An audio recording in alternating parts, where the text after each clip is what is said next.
I just saw it's recording. Yeah, it says it's recording now. Okay. Liam is the host now.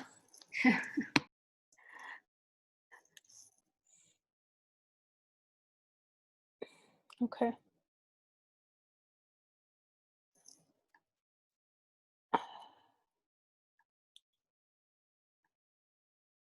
Can we go back to the main page?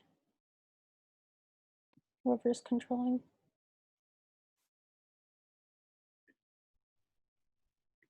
I don't think Liam is supposed to be the host.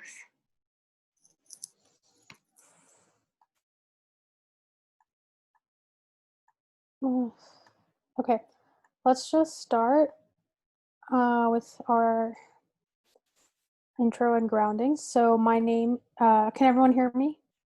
My name is Anusha Jawani. I work at Asian Family Center as the Ending Gender-Based Violence Coordinator. So I work in programs, but I also work with Andow in thinking about how, as an agency, we can create more programs to help the community understand all of these issues. And I know all of you as community interpreters will encounter, various things when you're helping our clients. And this is just one of the things that we want to educate you on, so that if it does come up, you can sort of, you're familiar with the language, you're familiar with our process, and then you can refer and take the adequate next steps to, respond to the client if this comes up. I was hoping to do a grounding exercise. It'll just be 1 or 2 minutes. So if everyone is comfortable, just please relax, settle into your seat. And if you're comfortable with closing your eyes, you can do that. Or you can just find a spot to hold your gaze. Just take a couple deep breaths.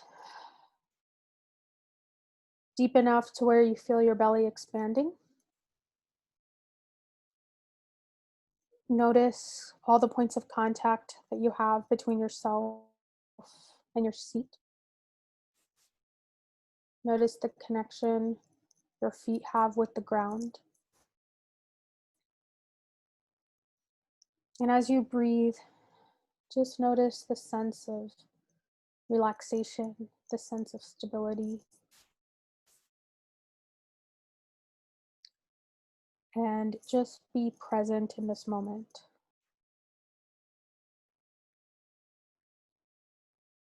And I just want to offer gratitude to you all for the work that you do, and just allow your breathing to just spread this feeling of gratitude all over your body.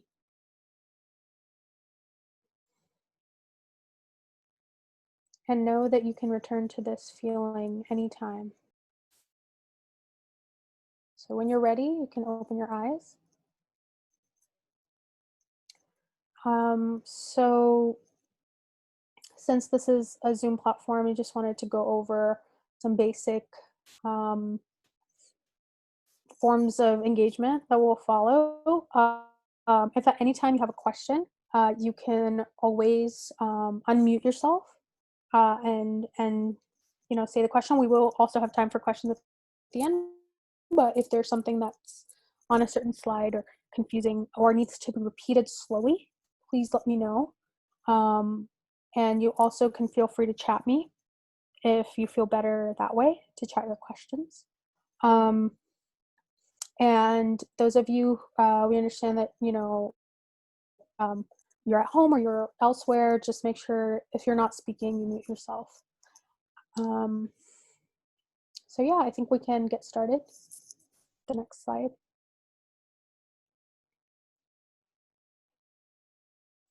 I'm not sure who's controlling the PowerPoint, but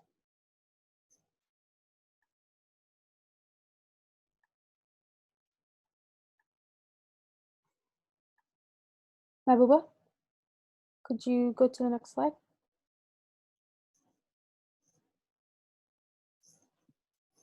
Awesome. So one of the topics that we are trying to educate our community on is wage theft.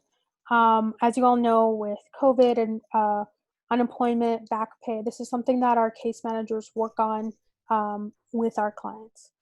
This is the information that we are giving our clients, that they do have the right to fair pay regardless of their immigration status. Now, this might come up when you're interpreting for a legal client, or when it may just be something that comes up in conversation, but they don't really know that they're allowed to have fair pay. This is why we want to explain it to you all, so that you all understand that you can point this out as well.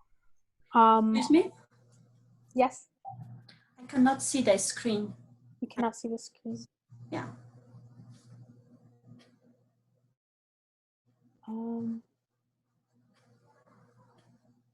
You don't see the PowerPoint? No, only the big picture of, I don't know her name, Mabuba? about the Google Class. Okay. Only the whole screen, her picture. You can change the settings on how you view it. So on the top right corner, there should be a button. Is it full screen? It's next to that. It's swap shared screen with video. It's like a box. You see that? No, only the right side is an exit full screen. Nothing else. Okay. Is everyone else having the issue, or just for? Okay, I will leave, then come back. I'm leaving, then come back. Okay. If it works.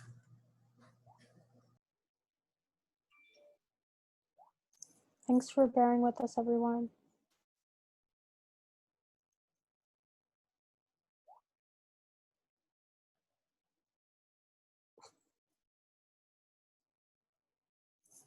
I think Can everyone? one issue. Sorry. I can see the screen. I don't know. Is anyone else having any issues? I can see the screen. Okay, great. I think Anusha, you can continue. Okay. So regardless of immigration status, everyone has the right to fair pay. A lot of the members that we help in their communities, they do work overtime. They don't necessarily know, because there is a power dynamic between themselves, whether it's because they're new to the US, they don't speak the language, like, working with a male boss. There's so many dynamics that also intersect. Because of this, wage theft is extremely common in the communities that we serve, and in the communities that you will be offering interpretation for. So these are just facts that we want to get out to the clients. And so another fact is that overtime pay of 1.5 times the amount of the hourly wage. So those who have been experiencing wage theft, they're entitled to get that back pay and that money. If money is taken out of wages, that has to be explained.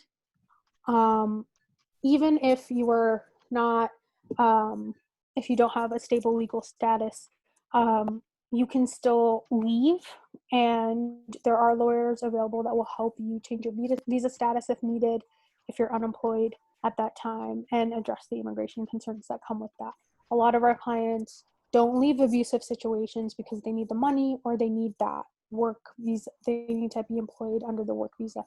So just having like the knowledge that they don't have to be stuck in a situation of fear, but that there are options.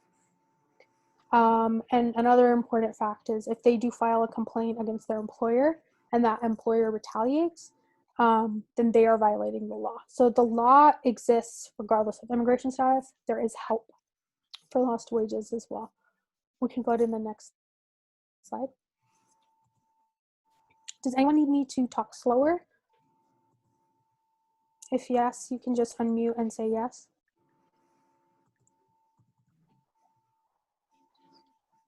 Okay. So this is just general information about how wages are allocated based on city, state, county, and federal. And a lot of this information can be found online. It has basic information of, okay, this is the minimum wage, this is the minimum requirement, and also it helps us to understand when you go to when the client and the case manager, right, or the lawyer who's addressing this, when they go to get lost wages, right, you can see it's more beneficial to report under Albuquerque than to report under the county, if that makes sense. So this shows us the breakdown of how we can choose to address which entity of the government can help get lost wages back.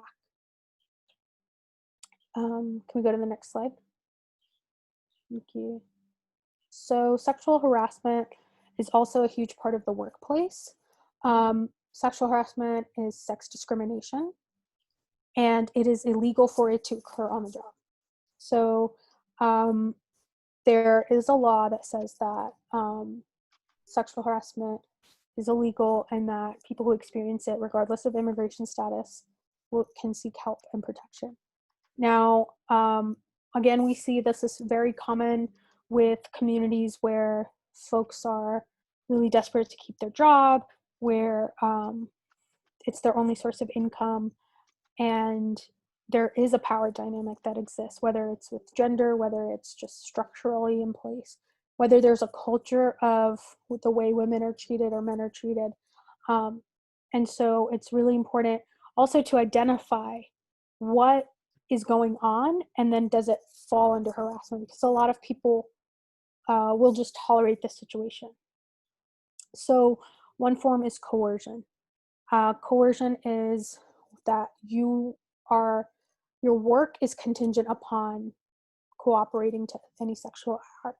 So if your supervisor says have sex or you're fired, right? So you want to keep the job, and they are coercing you and using that against you. And there's a whole spectrum, right? So another form is unwanted or unwelcome sexual attention. So if someone is looking at you a certain way, if people are talking about you on the basis of your sex, if it's a culture that's created in the work environment. This also includes sexual assault or rape within this definition. The next form is gender harassment. So based on gender, if you're being mistreated, degrading comments about bodies, about, assuming that certain people act a certain way based on their gender, wage gap, things like that. So this is sort of like the spectrum of sexual harassment in the workplace. Does anyone have any questions at this point?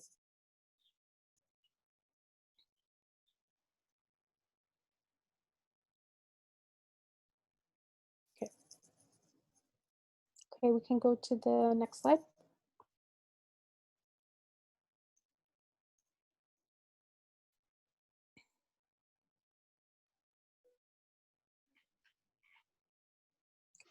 So this is just some statistics to help us understand how prevalent sexual harassment in the workplace is. So 81% of women and 43% of men have said that they've experienced some form of sexual harassment in their lifetime.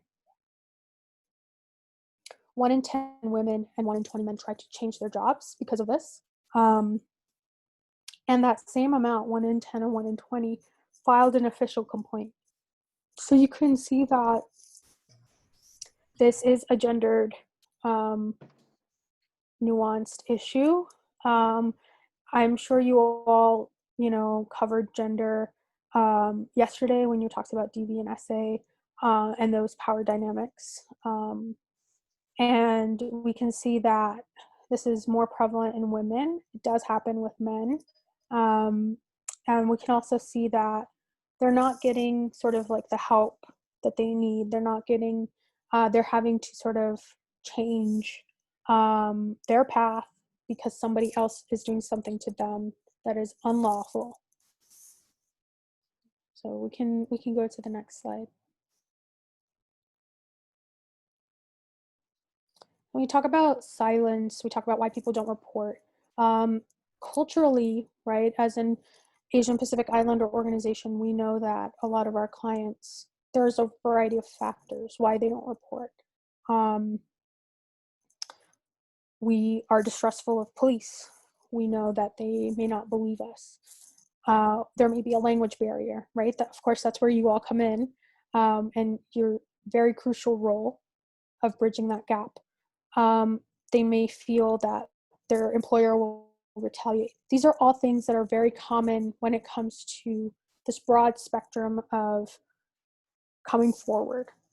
Also in their community, there might be pressure not to report, even sexual harassment work. There may be shame. So these are all things that we want you all to keep in mind when you're helping interpret for a client, that we don't know how they're feeling when they're feeling certain things, what emotions and experiences are associated with those things. And so there are a variety of factors. So some of them, fear of not being believed on here is 30%, fear of retaliation by the offender, lack of confidence in the justice system for helping us, right? So even if we do report something, what's going to happen? What if nothing happens and then the employer finds out? Fear of social backlash, fear of reputation, and then others telling us not to report because we may not be able to find, they may think that we can't find a job after. This is not specific to, so this chart is not specific to the Asia Pacific Islander community, but I bet if I, had found a chart or something like that, it would be even more, right? The numbers would be much higher on why people don't report. Okay, we can go to the next slide. So I'm just wondering, wanted to hear some from you all about what you think about this topic. If you've been a community interpreter before, has this come up?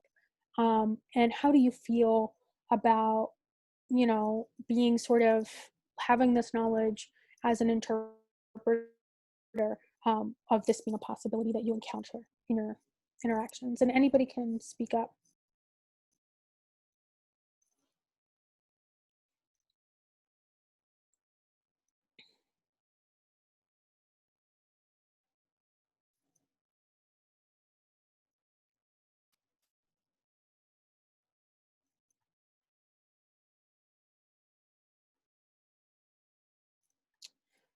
Dee, would you be willing to share your thoughts?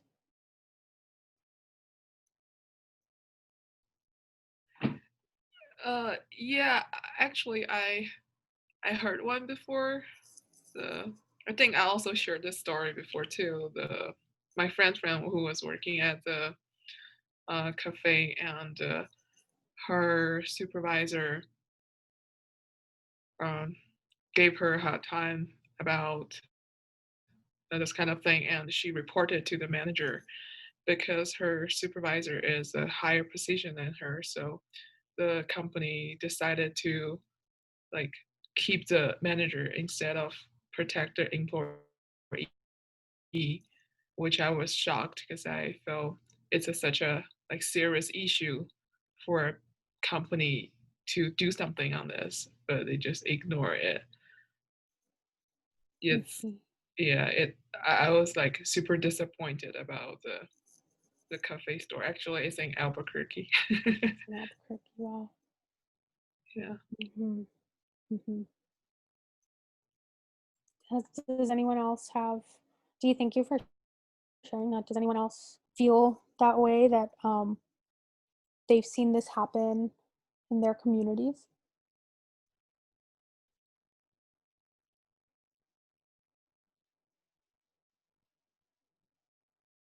We'll just have one more person share.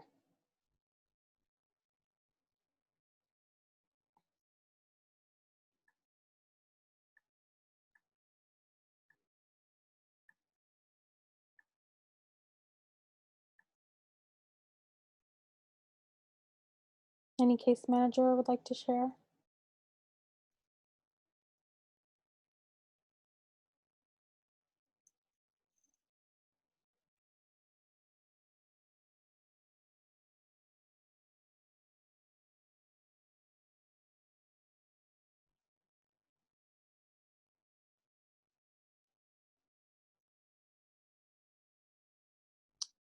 Okay, I guess we can move on. Or, oh, Barbie, go ahead.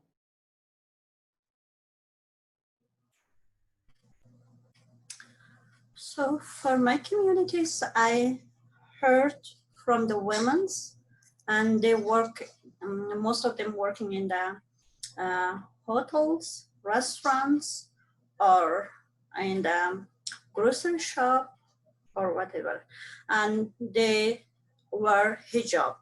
Mhm. Most of people, they talk about their hijab and it looks, and they don't like to, especially manager or working in the inside, they don't like them to be wear a hijab. And when they, so most of them, they're working in the restaurant, and when the people or the clients come, okay, the clients come to the restaurant and they see their employee wear hijab, and they concern, and the employee concerned about that. And when the people come to inside the restaurant and they see the women wear hijab, and they don't like that one. And women concerned about that. This is their culture, and mm, the family don't, their family is not allowed them to put their hijabs. Mm. And also they're going to in the shop or going to the outside, the people entrap them and telling them many verbally abuse them or tell them that Yeah. you are wearing hijab, you are in that as a terrorist person. Mhm. This kind of entrapment, people have it still. Yeah, yeah. And that's not okay, right? Of course, that's not Not okay. okay. Yeah. That's not okay. Yeah. Thank you for sharing that. So, Mehbooba, we can go to the next slide. So, what we tell people in these types of situations is, if you notice that this is going on, you have to document what's going on, right? So write down the date, write down what happened exactly, reporting it, right, as Dee's friend did, reported it to the supervisor, right? But then if the supervisor, right, doesn't want to take action, what do? If the supervisor doesn't take action, that's actually against the law. So they have to do something. So then we recommend they go outside the organization. So with the help of, Evelyn can go to the next slide. With the help of case managers at Asian Family Center and the Times Up Legal Defense Fund, community members can actually get help when people, talk to them about when people are harassing them based on their gender, their sexuality, or not getting adequate wages. So what you would do as a community interpreter is first identify, right? Identify, if you hear someone talking about this, if they're talking about it outright, or if they just mention something like this is happening at their job, you would tell them that, that is not okay. This is something that your case manager can help you with at Asian Family Center. We, or rather the case managers, will connect that person with other lawyers who will offer free help, and connect them to the Legal Network for Gender Equality and the Times Up Legal Defense Fund. And they will connect, based on the situation, to lawyers who offer low rates or other resources. And they can also help pay for legal fees, based on sexual harassment and sexual assault. We also have the New Mexico Coalition for Sexual Assault Programming, and they are our funder and our partner. So Asian Family Center has a lot of resources to help deal with this, and come at it with support from the outside if the supervisors are not listening on the inside. And I'm curious to hear from you all if you're comfortable looking out for this, if how you would explain this in your own languages. You know, how would you explain gender harassment? How would you explain sexual harassment? How would you explain wage theft? How would you talk to them in their language without these big ideas, right? What does it look like? I'm really interested in hearing from a few people on that as well. So I will be quiet now.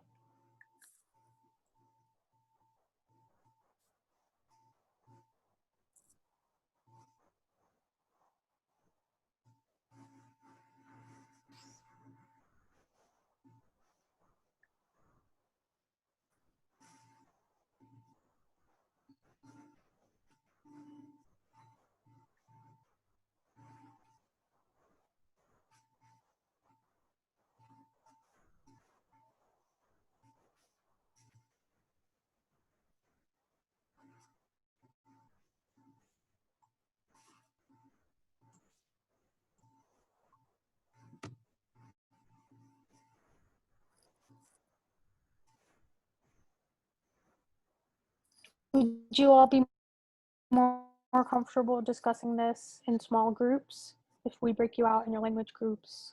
Would that be more helpful?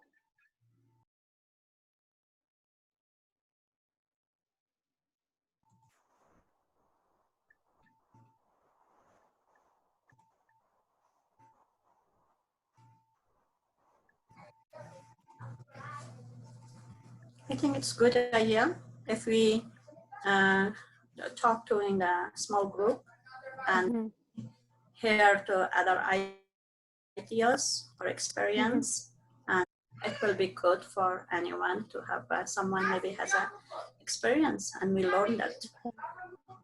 Bing, is this something you can do? Bing, Liam, Mabuba.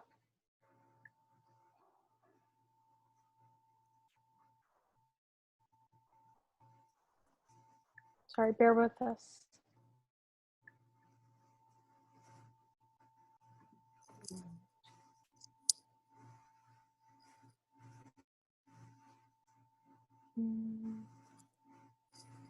And Dao, not sure if you heard, but we're kind of in the place of trying to figure out how would they explain this in their own languages, right? Explain what is gender harassment or sexual assault, or how they would catch it in their language. And we were talking about if it would be helpful to talk in smaller groups.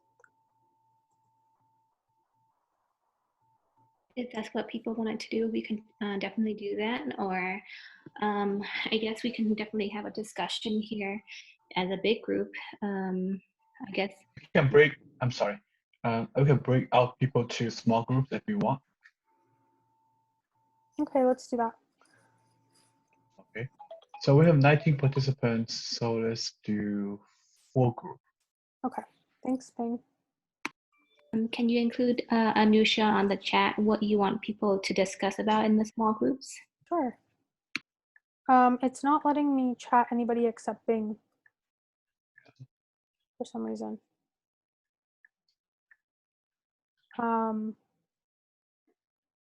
Yeah, I can only chat Bing. Let me make you a host right now. Yeah, just a change host. Yeah, I think we're just having lots of issues today. Okay, let's. Anusha, you are the host right now. You can I set can up try. the, yeah. Okay, so we okay, so how would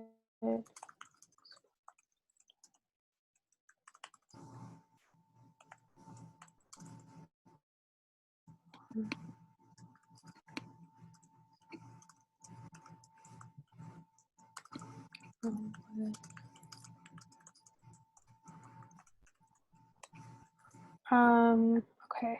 And then we're doing language-based groups.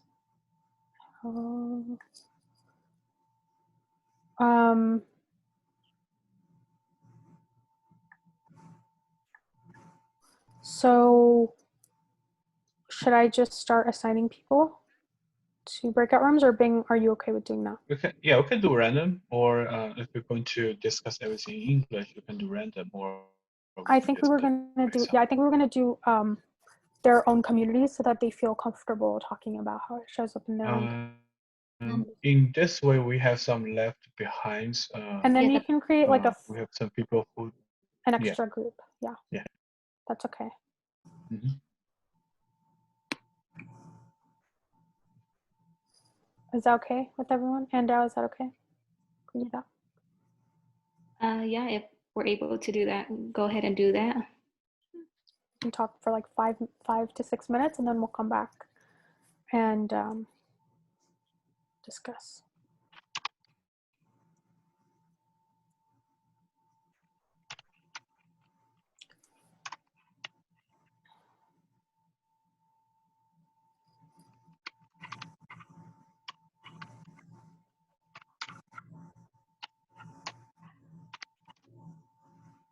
Does anyone have any questions at this point?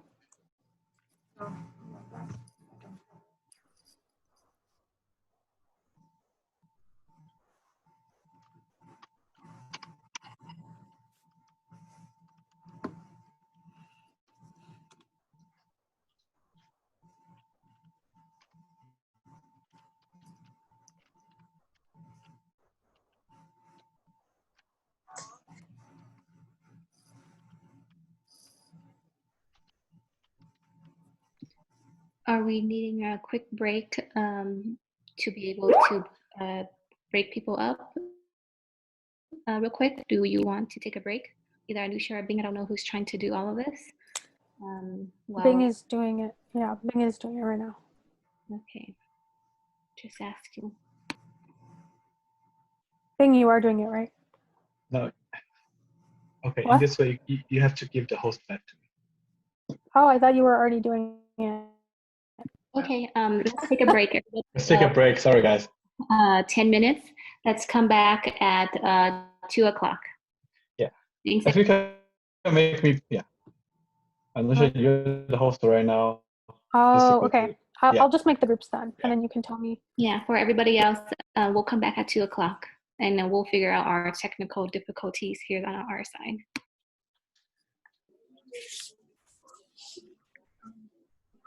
Okay.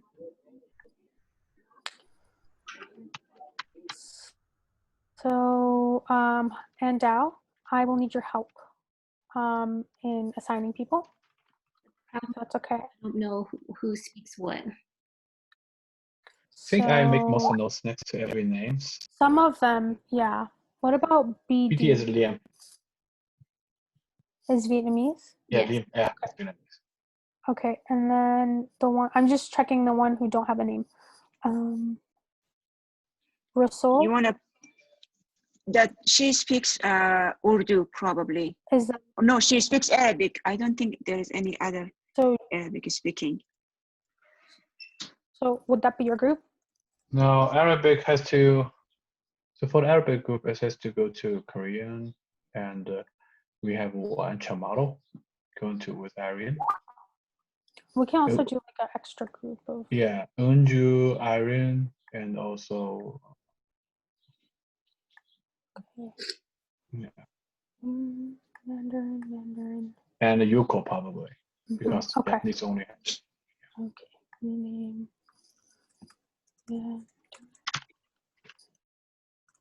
Chinese. Sorry, Andao. I feel like I'm messing things up. No, no worries.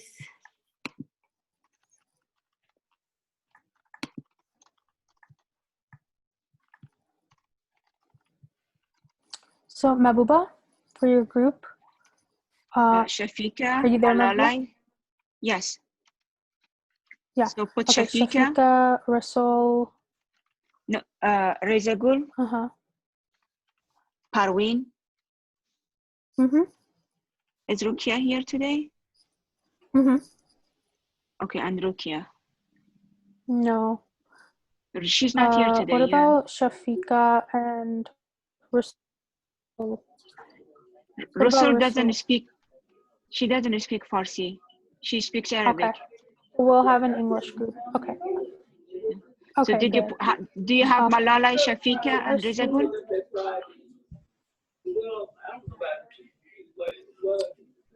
Actually, Parveen. I think I have my language right next to my name. I don't know if you see that. Yeah, we see that, but we don't have any other Pashto speaker. So is that okay if she's in the group with Mabuba? Is that okay, Malalai? Wait, are we dividing everybody in groups or what? Yeah. Okay, yeah, Yeah. sure. Okay. So I've created the rooms, and then when everyone comes back, I'll just hit open all rooms. Sounds good. But we have until 2.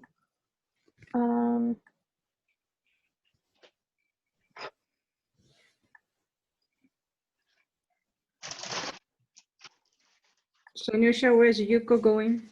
Yuko is going in the English group. Okay.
Are we waiting for everyone to get back?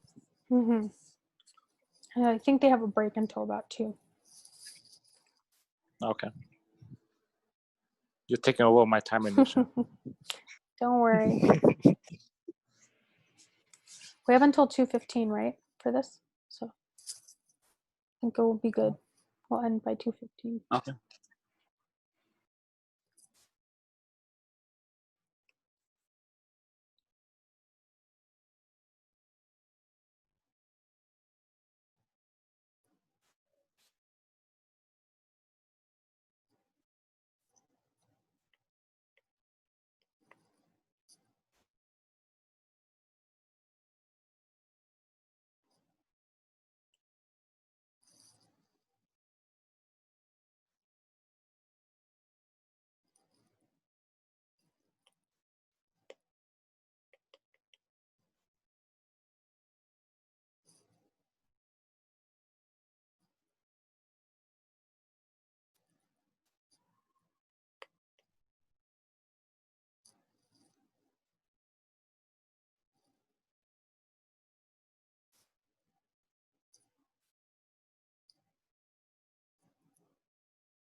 All right.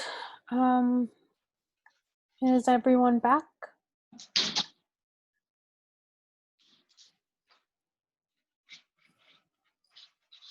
You're on mute, Endo.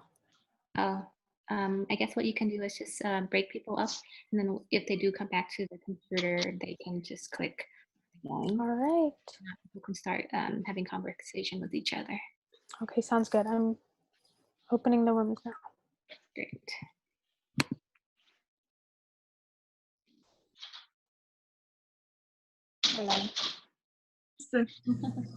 ما بیچاره از هستین کار بخی در سر وز رسیدن نمیکنی شکر که خوب هستین همتون. خب گفته انوشا میگه که how would you explain gender harassment, wage theft or sexual assault in your language؟ شما چی فکر میکنین؟ آیا امیره ما میتونیم در زبان فارسی ترجمه کنیم همین کلمه ها را؟ در نظر من زیاد گپ زدم با امروز میمانم برای دیگرها گپ بزنم بس ما ایده خود میتونیم نه بگو خیره ایده که داری کدام سکسوال چی بود؟ sexual harassment, gender based violent این چیزا رو میگفت آیا میشه در زبان خود ترجمه کنین؟ در نظر من خود میشه ترجمه کنین نه؟ خشونت sexual harassment یعنی خشونت جنسی، gender based violent یعنی خشونت چی میگن؟ جنسیت زده؟ کسی که مثلا جنسیت که بین جنسی و مثلا که در افغانستان میگه تو دختر هستی تو رسی تو نمیتونی نه همون جندر هست یا که مثلا کسی که هم جنس باز باشه برش احترامی ما قائل بیشتر مردم ما در فرهنگ ما برشان احترام قائل نیستن نه یا که زگ باشن اونو را کدام لغت نداریم که بگیم برش استفاده کنیم ولی در کل میتونیم دربارش تشریح بدیم نه جندر از نظر من جنسیت من فرق بین یعنی ذکور و ناس و کسی که دو جنسه هست و جنس یعنی ترانس هم گفته میتونیم دیگه دو جنسه یا که زن و مرد قد مرد زن قد زن دختر قد دختر یا که یعنی جنسگرا دایی شامل اطفالام می باشه مثلا هراسمنت یعنی ند به هر کی که باشه تا جایی که من خودم میفهمم یا جایی که تا خودم تجربه داریم خصوصا در اینجا زیادتر هر کس هستن از نظر در امریکایی فکر کنیم اینا هم زنش ده یعنی چیسته هراسمنت هست هم مرداش هست از هر لحاظ بعد اگر از طریق یعنی ریفوجی ما ببینیم یعنی زیادتر و زیادتر فعلا اینجا خانما هست به خاطر که یکی از طریق دولت یا که امریکایا که چرا اینا مسلمان هستن که حجاب میپوشن و دوم دیگه اینا تروریست خطاب میشن دیگه و اونا از خود یعنی چی نمیتونن یعنی از خود دفاع نمیتونن به خاطر که یک زبان نمیفهمن دوم کسی اونا ترس میخوره اگر من به اشتراک بگذارم اگر مثلا همسایه خبر شوه یا قوم خبر شوه یا دیگه از در کمیونیتی کس خبر شوه یا که بفهمن این یک حالتی اونا خود احساس شرم میکنن به خاطر میگه این اثرش تیر میشه میگذاره یا که آگاه نداره که من ایره ببرم درست به کی را برسانم اونا در خانم میشه در سر کار هم میشه در راه هم میشه در بس هم میشه دیگه هر جایی که بره حتی در این ارگانایزیشنی دولتی اگر بره اگر چون زبان یاد نداره این درست گفته نمیتونه آیا او در ترجمان است که زیادتر ترجمان ما داریم که من های فارسی زبان این ایرانی ها میاد چندین جای من خودم این چشم دیدم که در ایرانیا آمده گفته که آیا شما زبانی مرا نمیفهمین من که در تا خانم من که بر تشریح میکنم تو نمیفهمین من خود فارسی میگم امی خودش هرسمند است دیگه. باز اونا گفتن نمیتونه دوباره که پس همو را در دکتر بگویه یا کسی که در دولتی است بگویه که اینی سر من این قسم چیغ میزنه یا این قسم مرا اینی احترام نمیکنه. اینی اگر کلش ما جمع بندی کنیم همیشه از خانم زیادتر شکار از این است. اینالی ماها کل ما به حیث کمیونیتی اینترپرتر ما میتونیم که راحت است ما یا دمی زبان این چیزا رو ترجمه کنیم، مثلا یک نفر دیگر باشه، یک نفر هم جنسگرا باشه، شما راحت هستیم که ترجمانی کنین هر لغتی که استفاده میکنه یا لغت معادلش در فارسی پیدا کرده میتونین؟ شفقه، صدف، ملاله، پروین از نظر ما راحت است ما میکنم کدیمم قبلا. اوکی، هر لغتی اگر که مستقیم استفاده لغت تشریح کردیم فهماندیم. خصوصا اگر شما در باشین که اگر امرای خانومی که در ولادت میکنه در پیش دکتر که میریم، دکتر یعنی میشه که دکتر خودش یعنی طبقه اوناس باشه، امرای خانم چندین جای خودم رفتیم دیدیم، خصوصا از افغانای خود ما، از پشتو زبان باشه یا اگر فارسی زبان باشه، هر کدامش وقتی که میره شوهرش امرایش میره.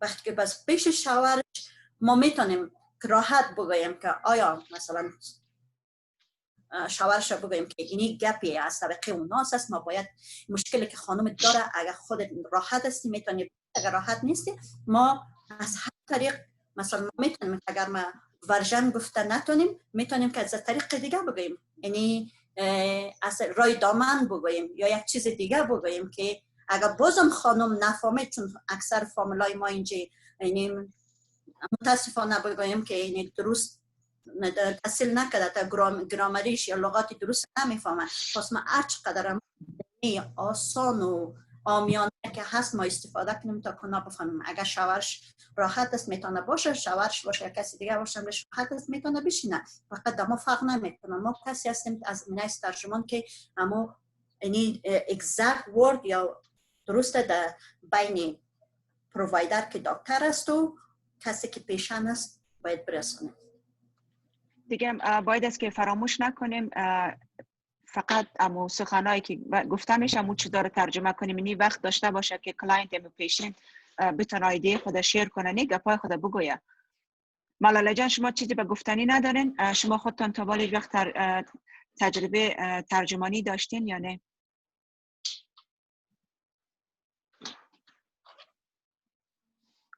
که به نظر ملاله جان صدایش میوت است، شاید هم نباشه. صدف خودت هم میفهم که تا بالی ترجمانی نکردی، نه میتینگ دیروز هم خودت مس کردی، یعنی وظیفه یک ترجمان فقط هم نیست که یک صدا باشه، بسیار تخصصی میری میشینی هر گپی که گفته شد ترجمه میکنی، حتی اگر لغت های جنسی هم باشه باید است که تمرین کنیم تا در اون مرحله برسیم که بتونیم هم لغت آسان راحت بدون از اینکه کدام عکس العمل نشان بدیم ترجمه کنیم. Our remaining time is basically like less than a minute, I guess. But yeah, I have translated for my mom and for my siblings and for close communities, like close friends, I would say. But not really like I haven't really like worked outside to be like as an interpreter. But I'm getting training here so I can feel comfortable translating for others. در روزای آینده بخیر در اون چیزا هم تمرین میکنیم که چه قسم راحت باشیم تبو لنگویج. اینالی در اتاق اصلی ما را میبره چند ثانیه بعد.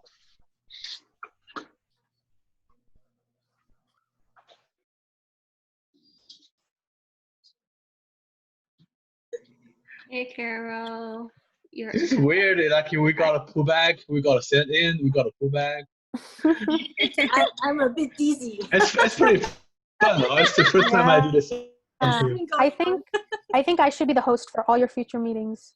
Now I know how to do everything. Hello back. Yay. Great. Perfect. 20. Is that everyone? I think so. Yeah. Okay. Please share. People we haven't heard from. Please share what you talked about. in your groups? I can share what we talked about in our group. We talked about basically just the word sexual harassment. Like there's not really a direct interpretation or translation of the word. And so we may have to explain things in more details to our clients if that word comes up. But we were also discussing that this is something that is mainly for like, I guess, interpreters. Of course, you don't really have to do any kind of advocacy work. Only if you see this within your personal life or something, then you can refer them to get help and things like that. Great, thank you. Anybody from the Dari Farsi group want to share? Harwin John, do you want to share, or anyone else wants to share?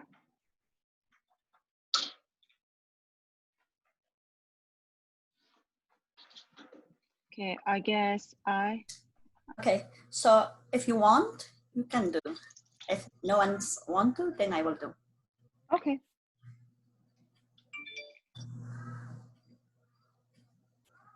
Does anyone want to share?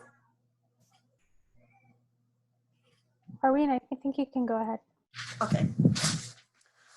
So since I am translating or interpreting in my communities, and I learned we are interpreter and we transfer the words. It doesn't matter. So what kind of words we should use? We have to transfer the exact word that provider tell us. We transfer the clients. So it doesn't matter any kind of gender or sexual harassment. We have to learn, because we in this world different gender and different peoples in the world. We don't say that I'm as an interpreter, I cannot use these words because it's shame for me. No, but we have an educated, we have to use different and simple basic words for the clients to be understand what's going on, what's the provider saying, and what the clients getting that one. And we have, if it's something, some word is shame for us, and we have to learn that we have to be set up ourselves on that category. It's not any kind of word shame, because we are human. Doesn't matter that what kind of gender, but we transfer the exact word between the provider and the clients. Yeah, that's great, right? Like you don't add your personal bias, you honor what the client has said. Yeah, that's excellent. Do we have the Mandarin group? Anybody want to share from that group? Eileen, did you? So I think she got cut off before we come back to the room. Eileen, 你刚才有在讲一个东西，你没有讲完的是什么？你 Do you want to share? No, we were just talking about like I think in our Chinese community, I think this like gender equality, the issues of gender equality has been actually discussed and then everywhere. And sexual harassment, I think it's pretty much the same thing. And it seems like in our culture, it seems like that people, if they couldn't actually find a way to solve it, they tend to seek for some journalists, okay, and or the media to actually report it out to gain the justice. But then as for the Asian immigrants living here, honestly speaking, I haven't heard too much about sexual harassment cases or examples here. But with gender harassment, yes, okay. And I think Carol also gave us some examples, like her previous job that she couldn't actually be promoted because of her gender as an engineer. So, and then I also came up with an example, like as a teacher, again, like people with this, most parents respect that teachers will be, probably most of the teachers are females. So, and then the principals are female. So it's also like, it comes with the gender bias in different professions. That happens everywhere. But I think the most important thing is that how do we actually educate, not as an interpreter, but we are thinking about like and an NMAFC can actually hold some like education programs to give out some examples to our clients or like community members. Yeah, like what is it like as gender harassment or sexual assault, and then teaching them some strategies like we're going to learn now. I think, yes, and that can be very helpful. Thank you for that feedback. And it was very nice to hear your voice and your thoughts. So thank you for sharing that. And from the English group, Irene or Rasul or Injin, anybody want to share your thoughts? So my experiences are a little bit different because most of my sexual assault work is in the military. So, you know, what I have to share isn't really pertinent to in this setting, I don't think.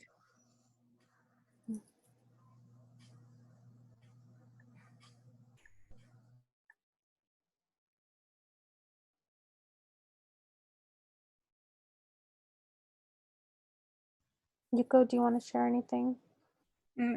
Anusha, please. I will share. I mean, I can share. I've just been talking the whole time. We talked about our we talked about in different communities that like this is showing up, and then what do you do when people don't accept this as something that's been happening, and then also you feel hopeless to report it. And we talked about, you know, there's this need for broader education for people who are working, broader education in the Asian community, but also with like, will there ever be, I mean, you know, a way to incentivize this for employers, right? Just this being against the law isn't enough for them to not do this. That's sort of what I took. But we talked about our different communities: Japanese community, Afghan community, Korean community. So that was really helpful. But I'm so glad that you all were flexible with us, and we all adapted. And I'm glad that we found out that you all are more comfortable talking in small groups. So hopefully this can be a great tool to use for us as well. I'm just wondering, does anyone have any final questions or top things they want to bring up on this topic before you all move on to the next part? Barbine, go ahead. So I want the case manager and the people that are related to the communities, and I want them to encourage them, every single women's and the families, to also educate them to feel strong and tell them easy. And if something is happening to anyone, it doesn't matter anywhere, even at work, in hospital, or in the class, or anywhere in their life. They should be wise up. It's not shame that they hide it, or they saying that, okay, if I wise up, maybe my relative, my neighbor, shame on me, or tell other people, it's good to hide them. Even the language barrier, they should tell someone to encourage them, to show them the solution. This is the one solution that we talk to the communities and let them know that that's your right. It's not, it doesn't matter that anyone laugh on you or say something too bad to you, but it's your responsibility to voice up and to show brief herself or himself. Yeah, absolutely. Thank you, Barbine, for sharing that. I have something quick just to add as well. I think when it comes to gender harassment at the work field, there's a lot of things we normally just think about sexual harassment and stuff. But now I think back about like the time that when I was working in the industry, it's not just that when you're a woman, you're often harassed during the time when you are pregnant. They shouldn't judge your ability because of your physical condition, right? And also when you have family, when you have kids, when you have to leave early because you have to go, when you have to leave not early, and we have to leave at the time, let's say the meeting goes till 3 and I have to go pick up my kids and they're still talking, right? When you raise your hand and say, I need to go pick up my kids, and you see the guys that just like roll their eyes or something like that. And I also heard before, like when you are up in a higher upper like level management, they ask you as a woman, do you plan to have kids? Because they think that, you shouldn't apply for this job if you are busy with family, that kind of things. And I think that's something also to consider when you think about like harassment at workplace. Thanks. Thank you, Carol. Yeah. Thanks everyone for participating in this part of the training. And I'll hand it over to Handel.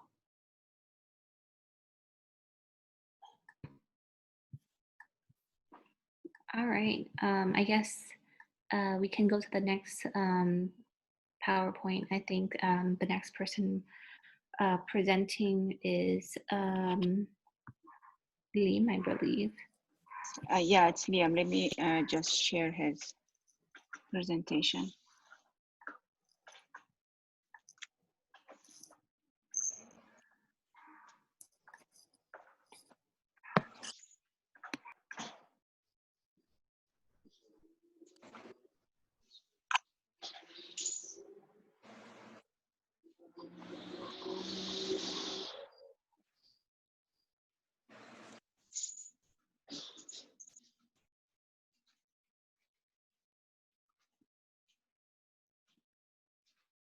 Do you see the screen, Liam? Yeah. Okay, there we go. Yeah. All right, thank you, everybody. So before we start, let's do a really quick game. So when I said a word, can you guys hear me? So yes. Great. So when I say a word, you guys can either shout it out or think in your head like, what's the first thing that popped in your head, right? So for those who like to shout it out, unmute your microphone, and then we can do that. Or you want to share, then we can share with that. So let's start. So let's say first word's gonna be cow. So cow. So what's the first word that popped in your head? Moo. Milk. Okay. Milk, right? Beef steak. Steak, right? Okay. How about let's see. How about chocolate? So chocolate. So what's the first thing popping in your head with chocolate? Mine. Oh, say that again. Mine. Mine. Okay. Anyone else with chocolate? Coffee. Yeah. Okay. How about stress? So when I say stress, what's the first thing pop up in your head? Massage. Yucky feeling. Yucky feelings. Mm-hmm. Okay. Anxiety. Okay. Okay. How about trauma? So what's the thing that pops up in your head when someone said trauma, or how do you define trauma? Tears. Pain. Pain. Grief, right? Destroy. Okay. Destroy. That's a good word. Okay. Anyone else? War. Okay, the last one I want to say is, okay, the last thing, let's see what's going to come through your mind when the last thing is post-traumatic stress disorder. If you know what that means, or if you can't define what it means, and what is the thing that will pop in your head when someone said, or when I say post-traumatic stress. PTSD.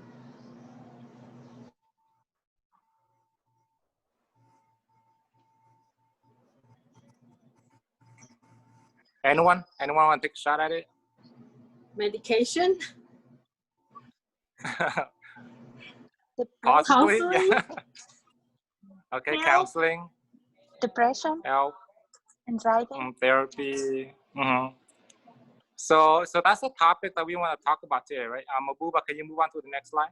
So we can talk about the vicarious trauma and self-care.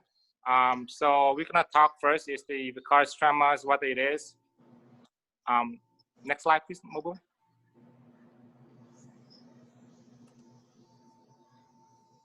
Okay, so vicarious trauma is another word that we use for is called secondary trauma. So so the because trauma, so like, they usually call compassion fatigue, right? Does anyone know what that means? If they can describe to me what it means by compassion fatigue. So you internalize a lot of somebody else's pain and what they're going through as you try to empathize. Right. Yes. Correctly. So compassion fatigue, it doesn't really. I mean, like, it applies to those who care for someone else, right? So it doesn't mean if you're a nurse or a doctor, victim advocate, or a close friend caring for a partner, right? And if that partner, if that person is experiencing some kind of trauma, that kind of trauma implies to you too, right? Because you're that person next to it. So I'll go for a little more details into that. But so they usually describe that phenomena like, generally, associate with caring. So the most common used term that people use instead of the word vicarious is secondary trauma, or secondary victimizations, because you the one who is exposed to the trauma. So for example, like, a doctor is caring for a dying patient, right? And for you to be that caring person, and for that person to, be next to you, and for you to, experiencing that. So somewhat you feel like, it's your job, but it affects you somehow, right? So, the way they talk to you, the way they express, the way you see them. So, at some point it will affect you. For example, is that someone give you is, like back when I was in high school, a friend of mine called me over the phone and tell me details that she never told anyone about how she was abused when she was little. So what I did was, I put my phone on, my microphone on mute, and I slide my phone over and set it next to the chair. And I sat there and listened to her, and her describing me the details of her abuse. And for that moment, me listening to her story at that time, is understand her situation. But then that trauma, it affects me, because for 2 or 3 weeks down, every time I come by and pick up my phone, that story, that trauma that my friend was telling me pop up in my head, right? So that will give you an example how secondary trauma apply. So not just to healthcare worker or victim advocate, it applies to and affects to almost everybody.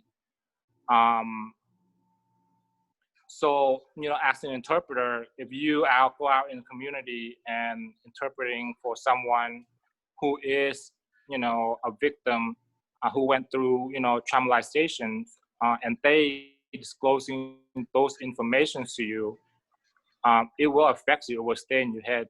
So so it's just something that we feel like, oh, I've been working this for many years. I can handle it. I can get used to it.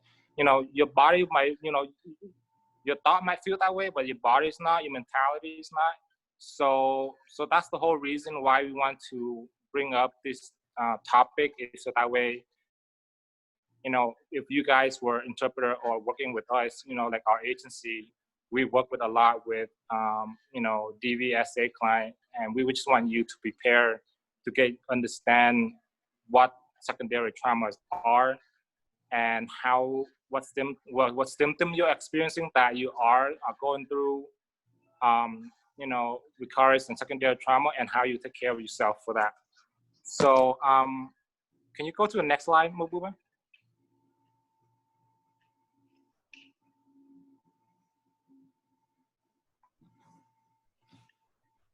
So, for interpreter, like working with trauma survivors, experience with secondary traumas. So this slide here is a comparison and explanations what secondary trauma is, and then difference from burnout, right? So, like I said earlier, secondary trauma is informations and things that you hear or seen when you try to interpret with a client, right? So that describes things that you heard, things that you experienced or seen. It can kind of manifest into yourself, and that can cause you to traumatize, right? Coming from the story and the experience that you see or work with victims or survivor. So you don't want to get that confused with burnout, because burnout is just something that you generally do for a long time, like physically and then mentally, that you get exhausted from it. So an example for burnout is, let's say you work at a job, that you've been working for long hours, and you get really tired of it. So you become burnout. You become exhausted. So physically exhausted. So that's more categorized in burnout. But vicarious or secondary trauma is something that you experience, and then you understand, and you actually kind of like imprint in your memories of the situation that you heard from a client that you're interpreting. So let me stop here. I want to ask you guys if you guys have any questions regarding the difference between secondary or vicarious trauma versus burnout. Is there confusion anyway that I can clarify?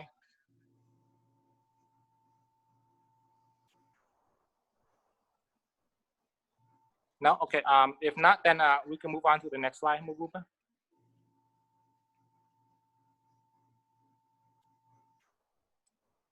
So this is just a self-check sign to recognize some of the signs and warning signs if you are experiencing vicarious or secondary trauma. So this is some like on the right side, those warning signs that you can see, just like a self-check. If any of this is like yes, or majority of this yes, is something that you are going through as a secondary trauma and you are experiencing it. So, becoming aware of the, the effects, your work and the essential that you're helping to take care of yourself. So, for if you've been working with survivors and their situations, by the end of the day, you want to check yourself with these questions, right? So the question asks, like, if there's an increase in anxieties, or are you so concerned about your safety?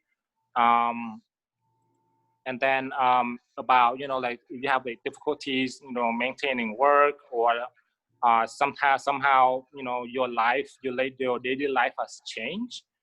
You're feeling emotional, numb, disconnected from your friends or your families or your loved one. You lost sleep.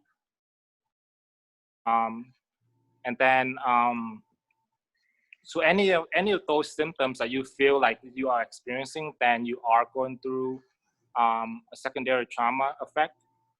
So as an interpreter, or any kind of work that you do that you involve in working with client or victims or survivors, by the end of the day, you want to self-check, right, to kind of see what are your current emotional state by the end of that day.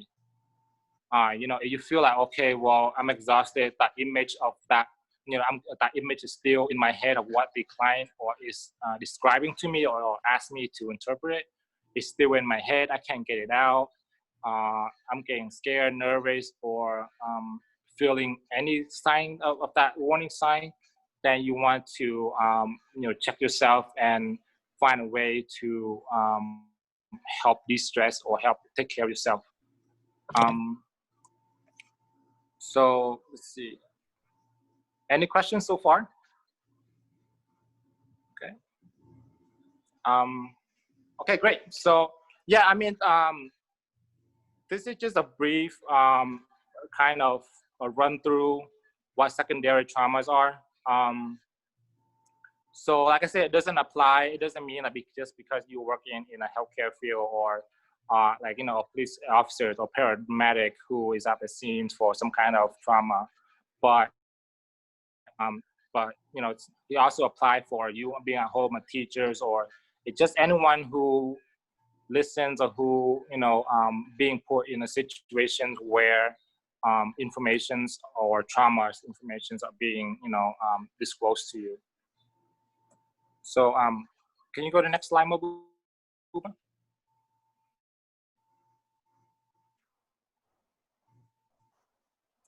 Right. So after you go through your warning check, and you feel like you are experiencing it, right? You can't eat, because you're still thinking what's the best way or how you can help that person that you work with today or you interpret today.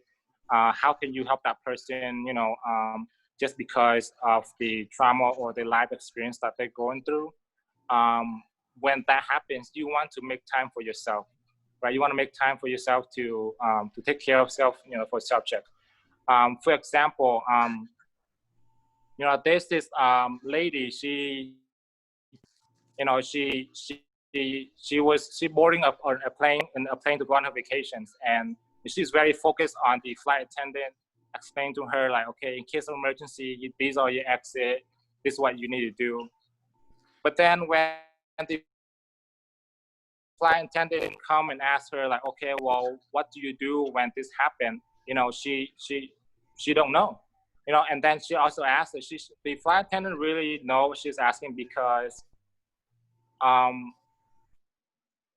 she see that lady has 3, kids with her. And, for us as instantly, like, as a parents or someone who care, if something were to happen to that plane, what's the first thing that you would do? You will try to put the oxygen mask onto the kids first before you put the oxygen mask on yourself, right? So that's just a natural instinct for every caring person or parents to take care of the child first before take care of themselves, because they feel like, okay, well, I'm an adult, I'm a grown person, I can take care of myself, but the kids can't. But realistically, you feel like, well, if you can't take care of yourself, then how would you take care for the people around you? So the reason I brought this up is that if you as an interpreter or anyone who's trying to provide either assistance or social or services or direct services to someone, you want to take care of yourself before you take care of someone else. Because if you can't take care of yourself, then most likely you'll be grumpy and agitated or angry because you're tired or exhausted, and you won't give a good service to that person. So can you go next slide, Mabuba? So yeah, so I want you guys to I want you to make time for yourself. And some of this here is just an assess for like a self-care practice. In case if you are experiencing recurrent trauma, or by the end of the day you feel exhausted, you are burned out, the story that you did today or someone you helped today was too much for you for that day, then you want to take a moment, right? So like at least 10 minutes for yourself every day to do some kind of self-care, to take care of yourself. And I'll provide some example here. One is physical self-care, right? So something that more physical movement, body movement, self-care, and then the other one's more like psychological, meaning like your mental health self-care. So for physical, on your left, you can see like, you know, dancing could be a self-care, right? Go to the gym, work out, gardening, or you can, you know, go for a run. Even getting massage for yourself, like, you know, go to a massage or something, get yourself a massage. So these are some of the self-care, physical self-care that you can try. Doesn't have to be any special places that you need, you know, you can do it at home. While the other one is more like a psychological self-care, meaning that, you know, you can do something either listening to music, classical music, reading a book, and then, you know, allow yourself to cry. If you feel like you have a very stressful day and you want to let it out, it's okay to let yourself out to cry, right? It's just another form of expressions to take care of yourself. So even if you have to reach that point, then, you know, do it. And then, you know, make time for reflections. The reason I add in here is that way that you can, you know, reflect on yourself, see where you're at, so you can ground yourself at that time. You can see, you know, what your current mental state is, and then reflect on how you can help yourself at that point. Let's see here. You go to the next slide, Amabuba.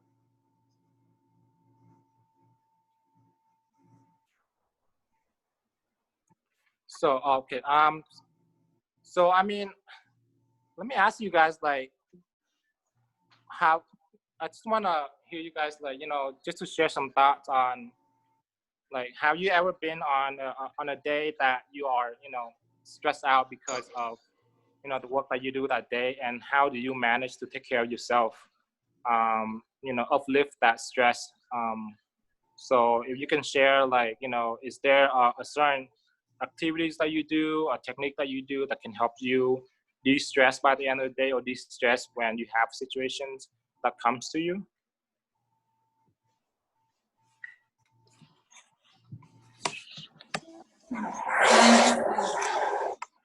Experience.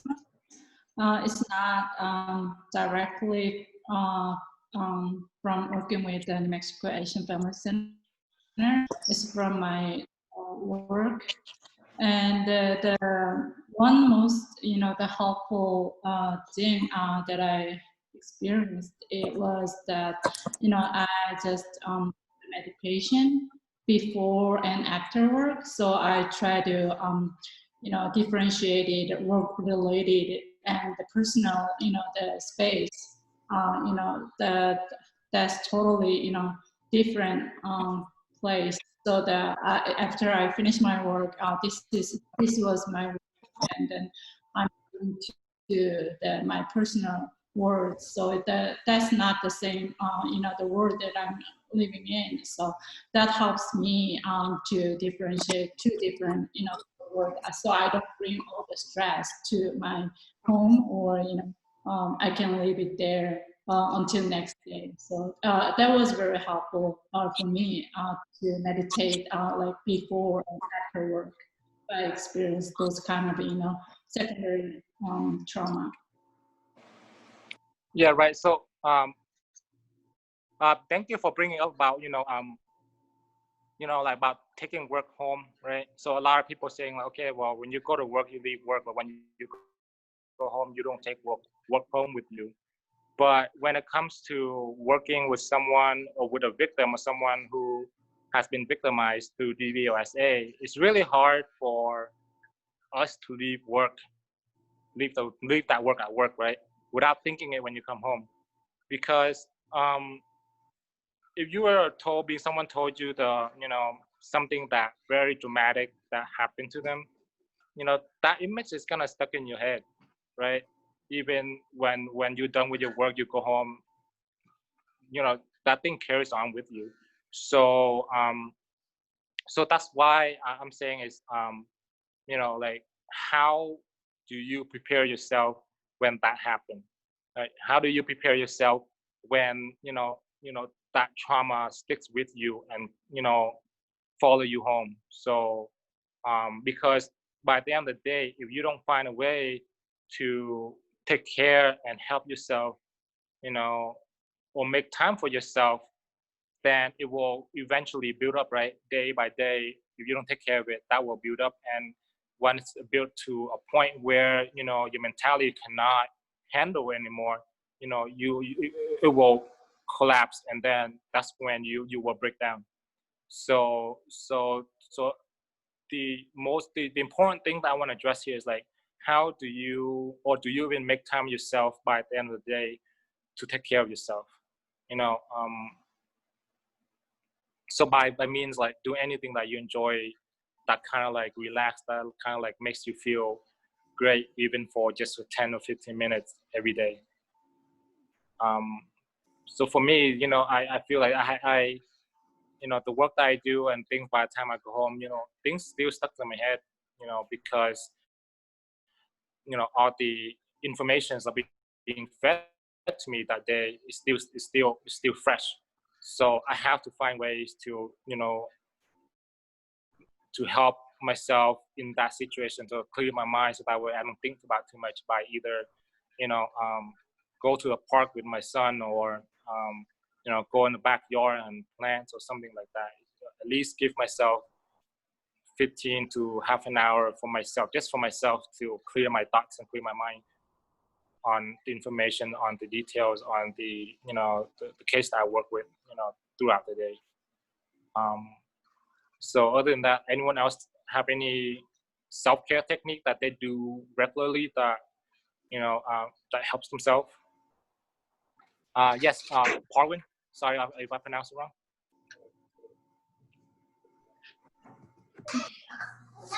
Sorry for talking too much and taking their others.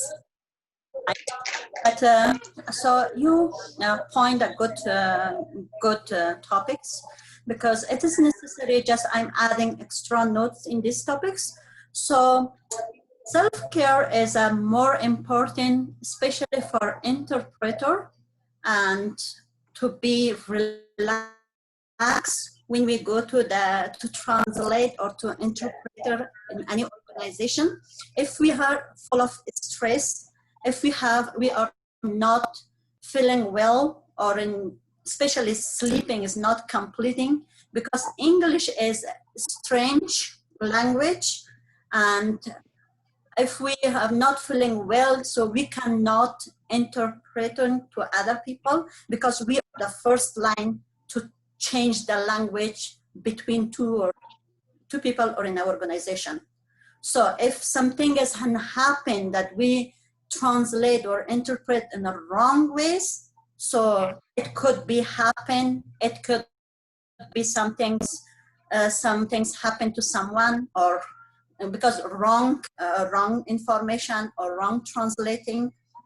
In this case, we have to take care of ourselves first, and we go somewhere and to translating or to interpreting to someone, be fresh and be fulfilled of preparing, because we are going to there without any preparing things. We don't know what happened, what kind of language, what kind of topic, or what kind of story we have to tell them between two peoples or in the organization. And in this case, we have to be sleeping well, eating well, and anything we have in mind, because we are human, we have families, we have kids, we have many pressure in their life. But when we go somewhere to interpreting, we have to all this kind of things behind, and just you and your mind to be there. And for my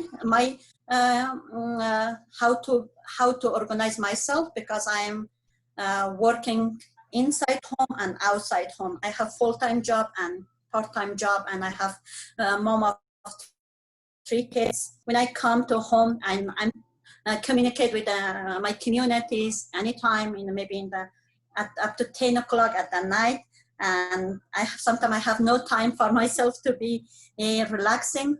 And sometimes I feel myself just check when we are full of stress or we have tired, we have too much strange work during the work at home or whatever. Just I check in the media, social medias, in the Facebook, or go to news and see like 10 minutes or 20 minutes or whatever you have time. Just my mind is freshing and I have totally give another topic or different fresh and come back to my actually work. Mhm.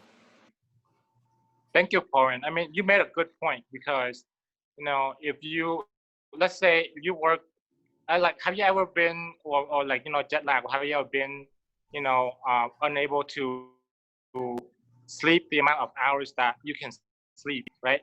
The next morning when you wake up, you feel like crap. And when you feel like crap, you don't want to be bothered. You don't want to do anything, you know, when people like, you know, if people ask you, you don't have that 100%, you know, focus on that person to, you know, because you're too tired, you're too exhausted.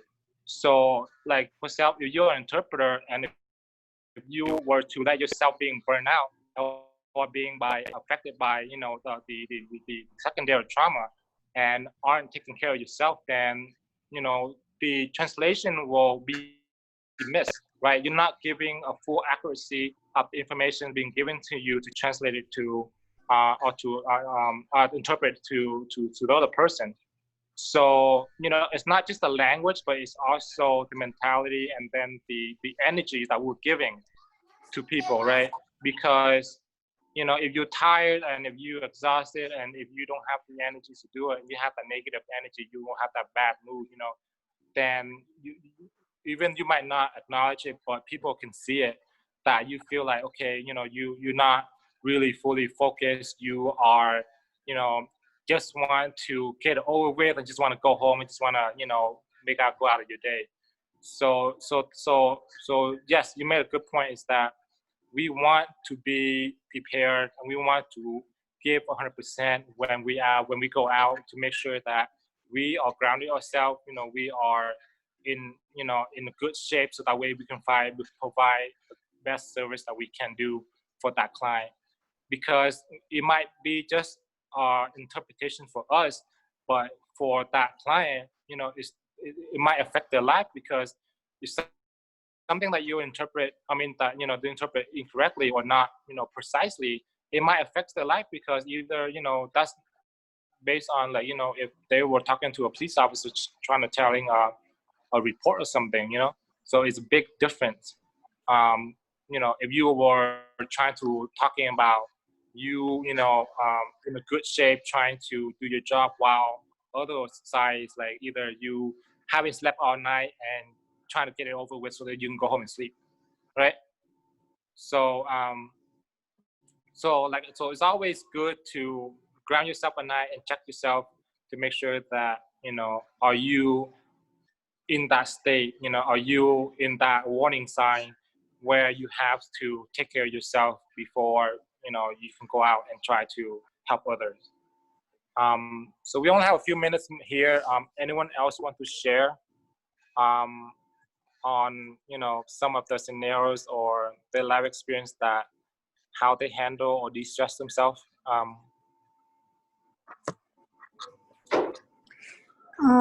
So I go to school, and I'm sure, like, especially like whenever people are attending the university, I'm sure everybody's just like stressed out, and there is sometimes when they're having anxiety. And whenever you're working and you receive some clients that they're having bad time, and they share it with you, so you can't really like forget that, as you said. You still bring that to home. And so the best way for me is to just relax myself and forget about like all those stressful times and stuff in examining and stuff. I go, like, whenever I'm tired, I just take a small nap. And when I'm like stressed out and like burnout, I I just go for a walk with my mom or my siblings, and just to take in some fresh air, or just go head to the gym and just do some exercise, especially cardio. I think it really helps me out. Yeah. Right. Thank you. So so one thing I want to say, or I could say a homework for everybody before I end my part, is that like your homework is like every day just give yourself 10 minutes to try to focus mainly on yourself, on how you de-stress and how you get yourself grounded, so that way so that way you can take it better with yourself, right? So I mean, 10 minutes is not much. I know it could be a lot of time for most of us here, especially with families and kids and stuff like that. But every day, give yourself 10 minutes to take care of yourself. Do something that is for yourself, and then see how that one, see how it does, if that helps you out or not.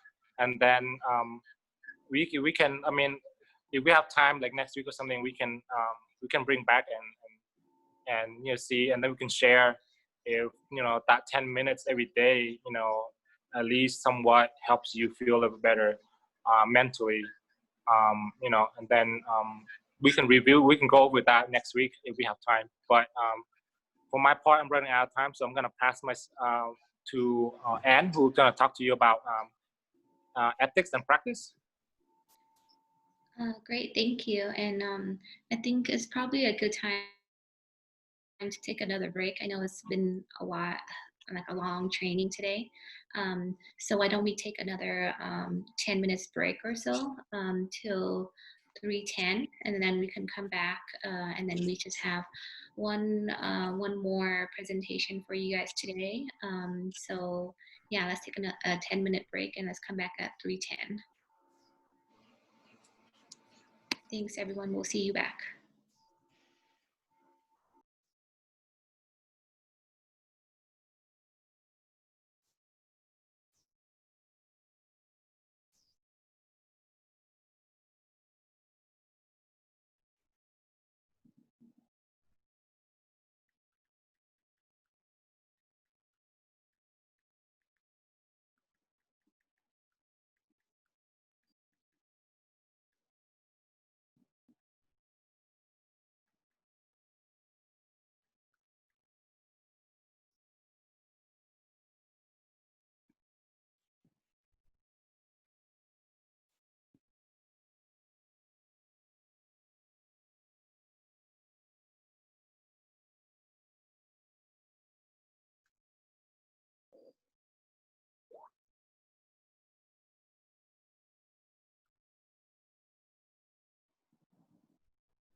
Mabuba, you can see my screen share, right?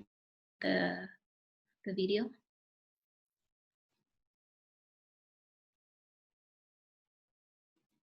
Can you hear me? Yes, I can see it now. Okay, cool. Do you want me to? Okay, play it. テーブルの上にはサントリーウイスキーがあります。わかりますね。Do you want me to share the first slide of your presentation, or we don't need it anymore? I guess we don't really need it. We'll just show it later. So I'll just keep it here at the screen. Okay. And once we come back, I'll just show this video and then we can start talking. Okay. So, and I'll let you know to put it back to the PowerPoint. Okay.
してテーブルの上には Oops.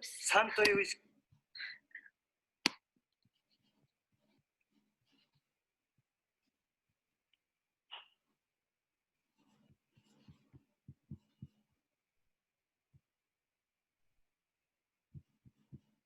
I think we have a few more minutes for people to get back.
Is everybody coming back? I'm not sure because I guess I don't see anyone. I'm back. Maybe thumbs up if you're back, so I know that you guys are back. I think you can also thumbs up as an icon as well. Somehow, I think I saw it the other day. Let's see. I guess I shouldn't play around. I don't want to cause any technical difficulty. There you go. See, Somebody just everyone is thumbs doing up. it. Great. Where's Okay. the Really,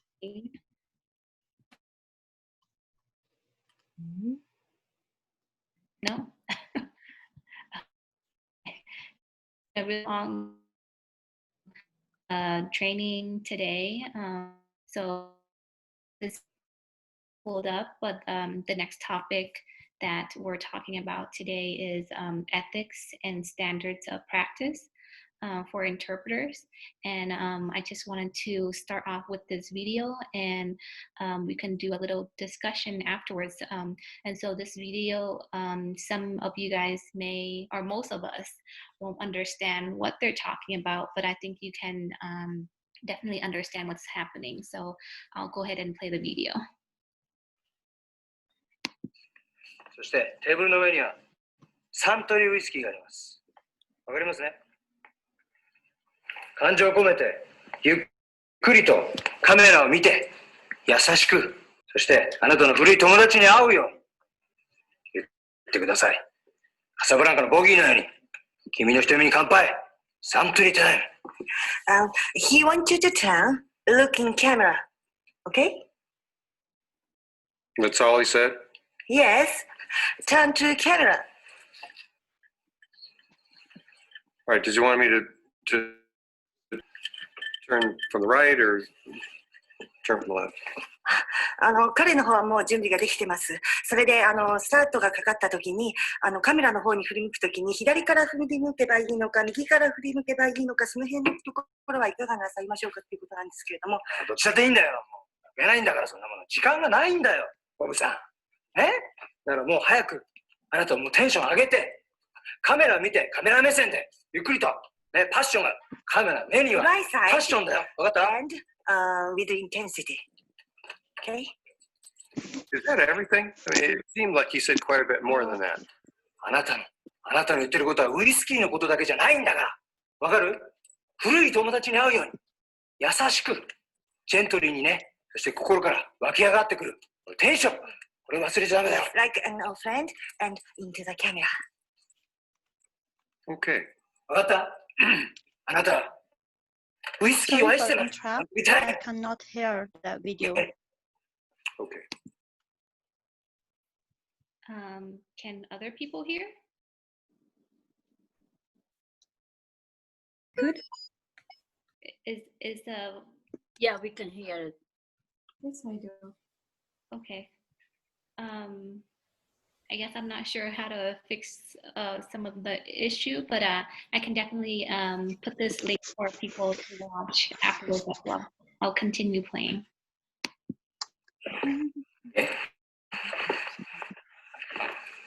はい、本番！用意スタート！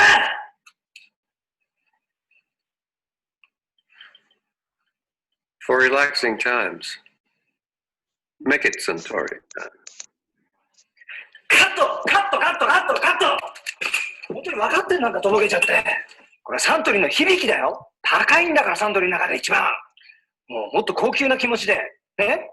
日常的なお酒じゃないんだよ。Could you do it slower? 最高な気持ちで。 More intensity. サントリータイム。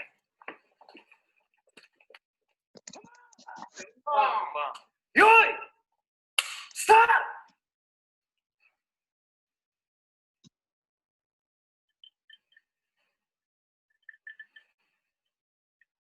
For relaxing times, make it Centauri time. カットカットカットカット！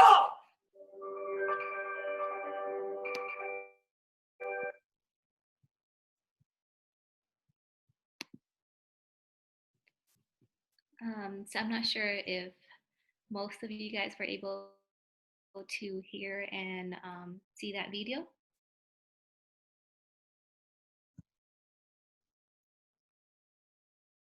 Yes, no? I guess I just wanted to see what you guys thought about that and how the interpretation was happening.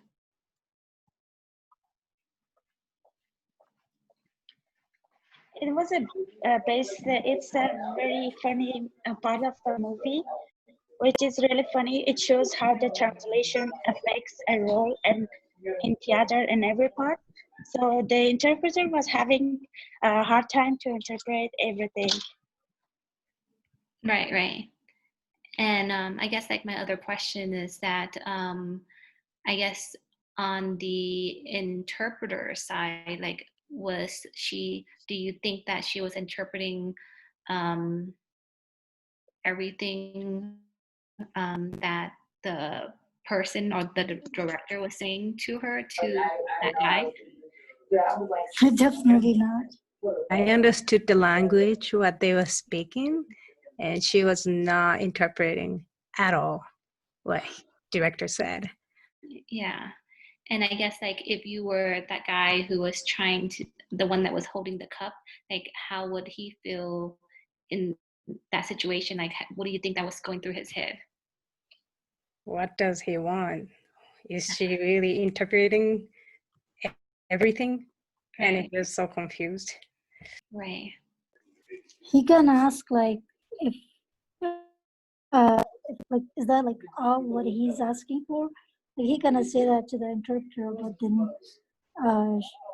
then like she was like she didn't like really respond back to the guy. You know what I mean? Yeah, even though that person right now, or you can call it the client or patient, he even asked her like, is that all he said? And she didn't really respond, and so that interpreter was not really doing her job of interpreting exactly what the client was saying to the director, right?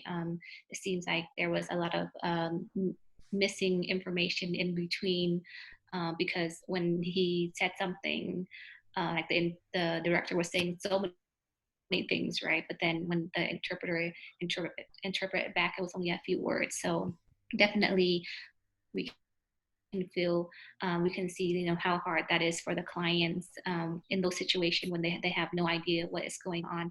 And so you can see that it's important to explain to the client, you know, what is happening. Even if you had a question for the director as an interpreter, like you're telling the director something, you should tell the client, like, I'm going to pause for a second and as the interpreter, I'm going to ask the question to the provider, like, can you re-explain this for me? And then you talk to the director and ask more questions to clarify or something like that. And so you always want to stay to the client what you're doing, or also to the provider what you're asking, and so that everybody's clear what's happening. Because if you don't understand what's happening, it just sounds like, or it seems like, you know, they're having their own conversation, and here you're kind of like left out, right? And so I just wanted to go into the topics of ethics and standards of practice so that we get a better idea of how you know, we should practice as an interpreter, and certain rules and standards and practice that we need to follow. So first is the different codes and standards. So the first one here, I know is a little bit of a controversy about no advocacy, right? So for professional interpreters, usually the standard is that you should not be doing any kind of advocacy work. And so even if it's like the client's safety or health or dignity are at risk, you don't do any advocacy. But because you know, we talked about yesterday, because we were training you guys as community interpreters, we do have a little room to kind of move around a little bit. And as a community interpreters, you know, people, we are allowed to do some little advocacy work if it's really necessary. So I don't know if people have questions about that. So for the professional standards, no advocacy work at all. So if ever you guys do any kind of training to become like a court interpreter or a professional interpreters in your future, that is the standard. But as a community interpreters, there is room for interpreters to move around and do little advocacy work for their clients. So if you have any questions on that, I know that one's a little tricky one. So if you have any questions, please let me know. And I guess please interrupt me at any time while we're going through this. And then of course, not to address or interpret the body language of the client. And so for instance, if the client is either like moving around and like look tired, like we don't say the client, you know, looks tired, or that person is acting hysterical. Like those are you know, your own opinions, so we wouldn't interpret their body language, right? And then it's very important that when you do interpretation, that when you get there to the site, you know, you want to introduce yourself. You want to say who you are, who you're working with, and also you want to say that, you know, I am either a community interpreter, you're a licensed certified court interpreters. So you want to state your credentials so that the people that you are interpreting for know who you are. And then you must and then cannot speak with clients outside of proceedings. And so, for instance, you know, when you're interpreting and then afterwards you go out there and you talk to the client about their case or something like that, so that shouldn't be happening. And of course, like I talked about yesterday around domestic violence, you may be required to report knowledge of crime revealed to you, most likely in child abuse cases.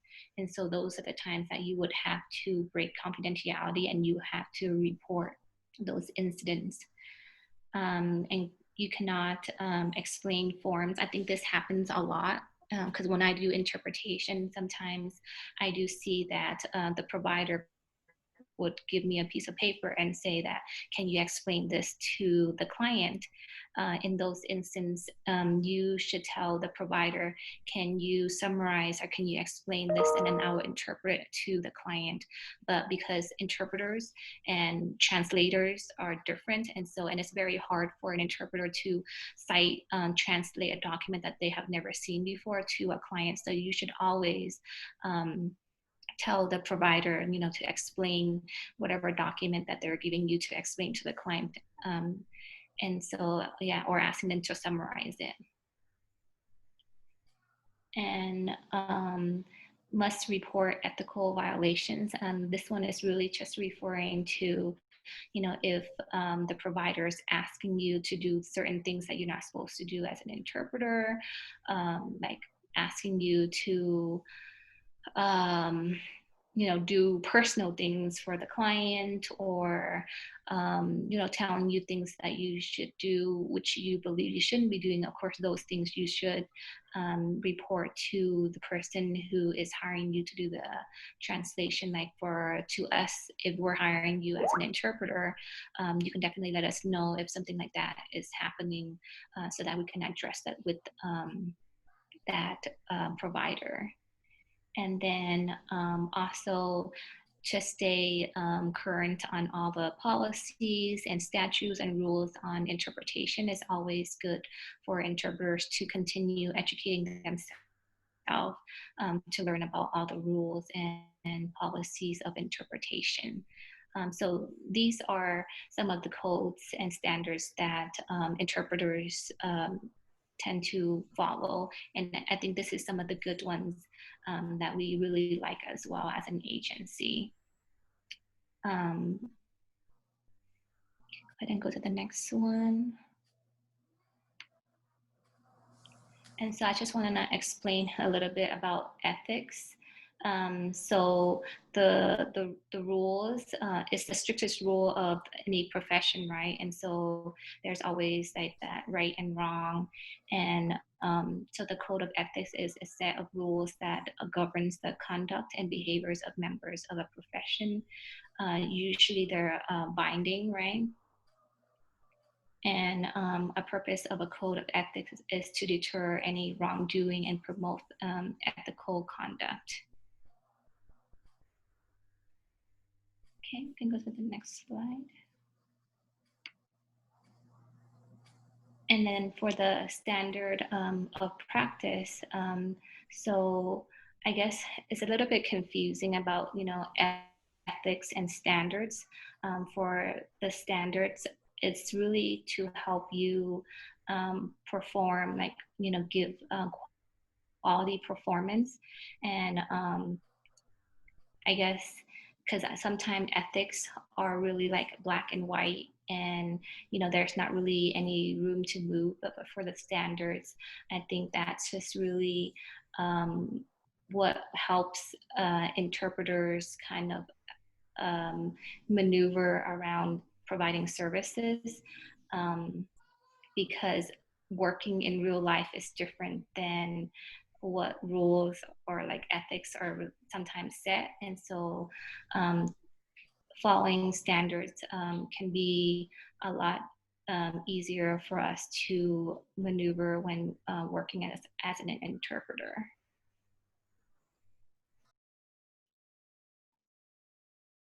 Okay. And so here it's just side by side the code of ethics and standard of practice, so that you can see the difference. So the code of ethics is the principle of rights and wrong that are accepted by members of a profession in the exercise of their professional duties. And for standard of practice is a clear set of guidelines that delineate expectations for the interpreter's conduct and practice.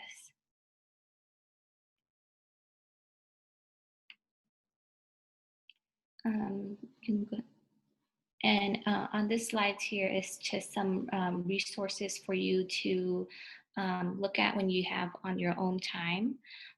This one talks about or it has all the code of ethics. It has this the standards that you can look at. It's very long, and so definitely when you have time, you can definitely refer back to these so that it can, I guess, that you can continue reviewing so that you know what to follow when you're working as an interpreter.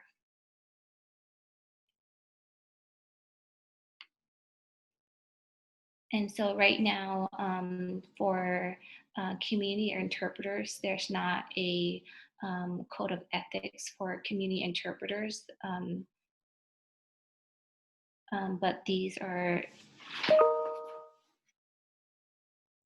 but right now, you know, we are following the NCIHC's Public National Code of Ethics and Standards of Practice, and so we do follow this one here. So please take note of this one, and so you can refer back to it when you need to. And so next, and so I will go ahead and go into a little bit more details and some examples so that you know exactly what I'm talking about. And so number one is accuracy, right? And so this one, for example, you know, an interpreter repeats all that is said, and even if it seems redundant or irrelevant or rude, you know, you would still have to interpret very accurately to the client and to the provider so that they understand what's going on. And then also in an example, for example, unless there's like no equivalent in that patient's language, an interpreter can substitute or try to, like I was talking about before, that, you know, certain words in our own language, there's not really a word for it. And so I had to kind of like describe it to the client. And so those kind of things you may have to do because there's not that equivalent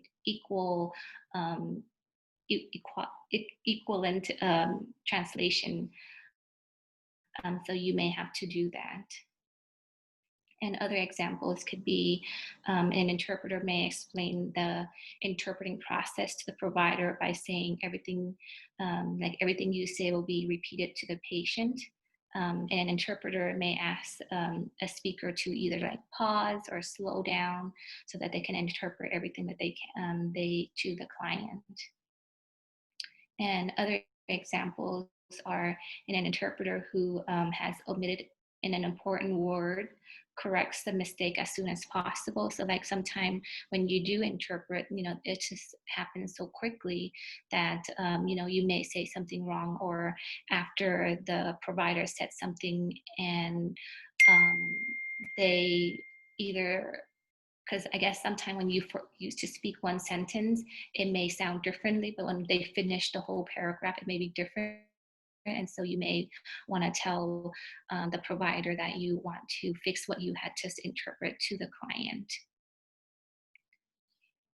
Or you know, you can definitely, as an interpreter, clarify anything that you may not understand clearly to the provider, and ask them to either explain it in a different way so that the patient can understand it better, or explain it in easier words so that you can interpret that.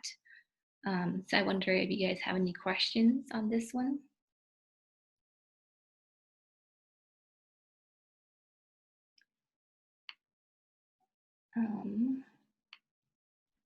If not, we can go to the next one. So again, the principle, the related ethical principle. So interpreters strive to render the message accurately, conveys the content and spirit of the original message, taking into consideration any cultural context.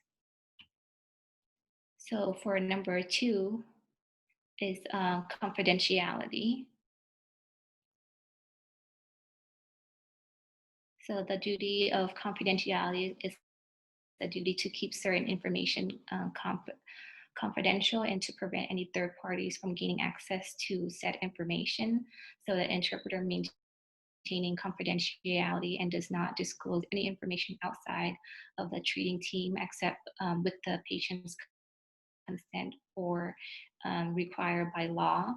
And so in other words, like it is not the responsibility of the interpreters to protect the interests of the parties or to promote interests of either party. And so as an interpreter, you just basically interpret everything that you need to interpret. And like I said before, there's only certain times that you do have to break confidentiality is when people are reporting of child abuse and the provider for some reason is not reporting. You as an interpreter will have to break that confidentiality to make that report. And also another example of confidentiality is that certain times that you may have to take notes on interpreting. And so those notes, when you are done with it, you either, if available, there and then you should shred those paper or take it home and then shred that paper so that nobody have access to any of the client or patient information.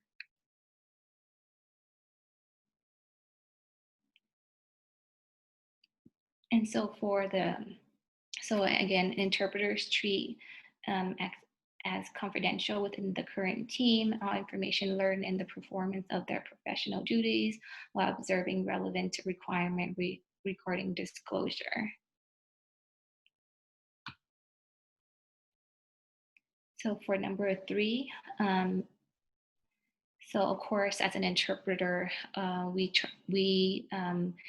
have to be, impartial. We don't want to take sides of anybody. And so as an interpreter, we are not allowed to have any kind of personal judgment and any cultural values that we have, that's our own and that we shouldn't be expressing it during our interpretation job.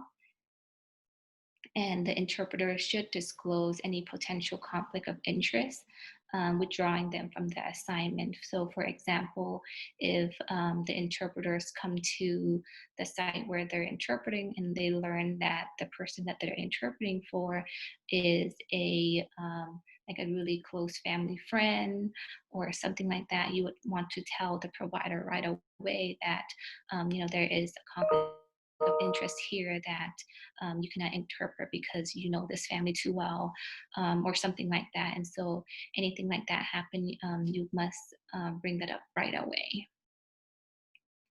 Does anybody have questions on this part?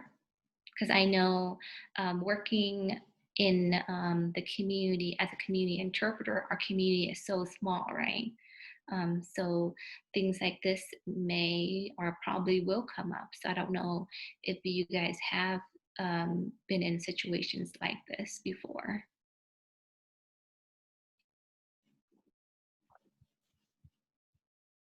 And I guess like for me, I have definitely interpret for people that I know. Since like I said, the community is so small, but for certain cases, if it's something like for school or something like that, if I know that family or something like that as a community interpreter, for me, I would definitely ask them if they are okay with me interpreting. If not, then I won't do it. But like for certain cases, if I ever have to interpret for anything very serious, I would tell the provider that, I couldn't interpret for that person and they may want to get a phone interpreter or something like that because, that relationship is just too close and you just don't want to, I guess, be, because if you know that person too well, like your interpreting may be impartial or like you may be biased, and so it could affect your job as an interpreter. So I think it's always very important to identify yourself, what you're comfortable with, and also, if this is something that is ethical to do. So I don't know if anybody have any comments on that.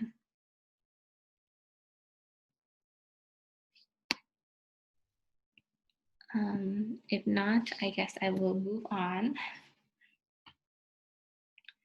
And so again, interpreters strive to maintain impartiality and refrain from counseling, advising, or projecting any personal bias or beliefs onto the client or patient that you're working with. And so for number 4, respect. So this is to acknowledge that the inherent dignity of all parties in the interpret encounter. So the interpreter used professional and culturally appropriate ways of showing respect. The interpreter promotes direct communication amongst all parties in the encounter. The interpreters promote patient autonomy. I don't even know how to say that word. But for example, in greeting, an interpreter uses appropriate titles for both patient and provider. Or another example is an interpreter may tell the patient and provider to address each other rather than to the interpreter, because I see this happening a lot, right? Sometimes, as an interpreter, the doctor or the person, they're always just talking to the interpreter, but of course, at those points, you should address the provider and tell them, like, talk to the client, because you're just there as an interpreter. And so always do that. And then, for example, another example is as an interpreter, direct any patient who asks for a ride home from you afterwards or something like that. Of course, we want to respect the client and not be angry that they asked us for that, but just redirect them and to the appropriate help. So redirect them back to the provider, and why don't you ask the provider, or you can even ask the provider yourself, like, this is what the client is asking of you, and so you're just putting it back to the provider and asking them to address that problem, and so that you as an interpreter don't have to cross that boundary. Okay. And so just interpreters treat all parties with respect. And so, again, we just don't want to be angry if the client don't know what is going on and they tend to talk to you or asking you more personal questions. Just be respectful to them and just refer anything back to the provider.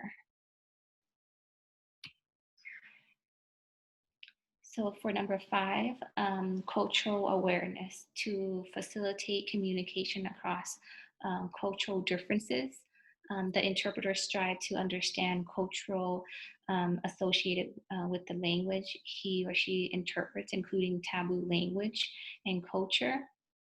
And so this one, we're going to be talking about more taboo language in another training. And so the interpreters alert all parties to any significant cultural misunderstanding that arise. And so, for example, if a provider asks a patient who is fasting for a religious reason, right, to take an oral medication, as an interpreter, as a community interpreter, you may call attention to the potential conflict to the provider that, during this time, this person is in this culture, they may be fasting. So you want to clarify that and help the provider understand that culture. Any questions? So interpreters strive to develop awareness of the culture encountered in the performance of interpreting duties. So number 6 is roles and boundaries, right?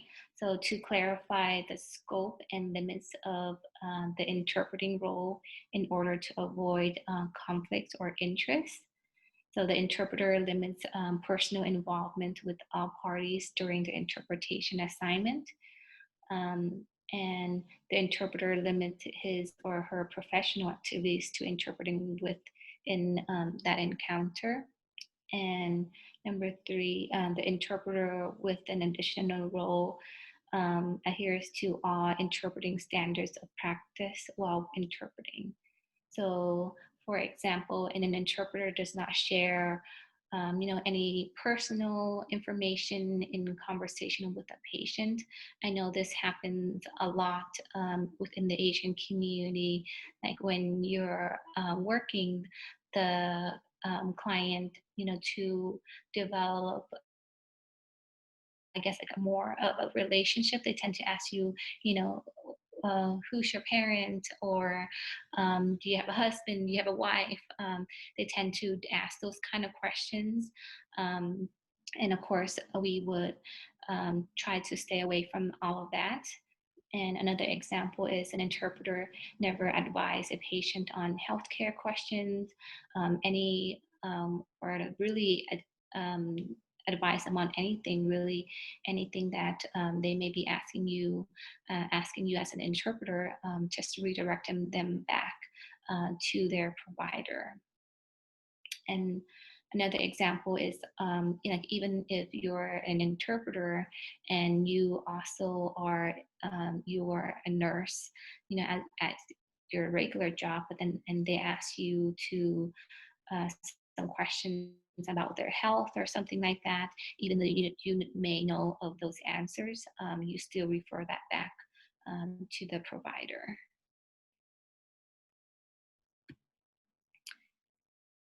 And so for the principle for that one, the interpreters maintains boundaries of the professional role and refrain from any kind of personal involvement. You can go to the next slide. So professionalism, to uphold the public's trust in the interpreting profession.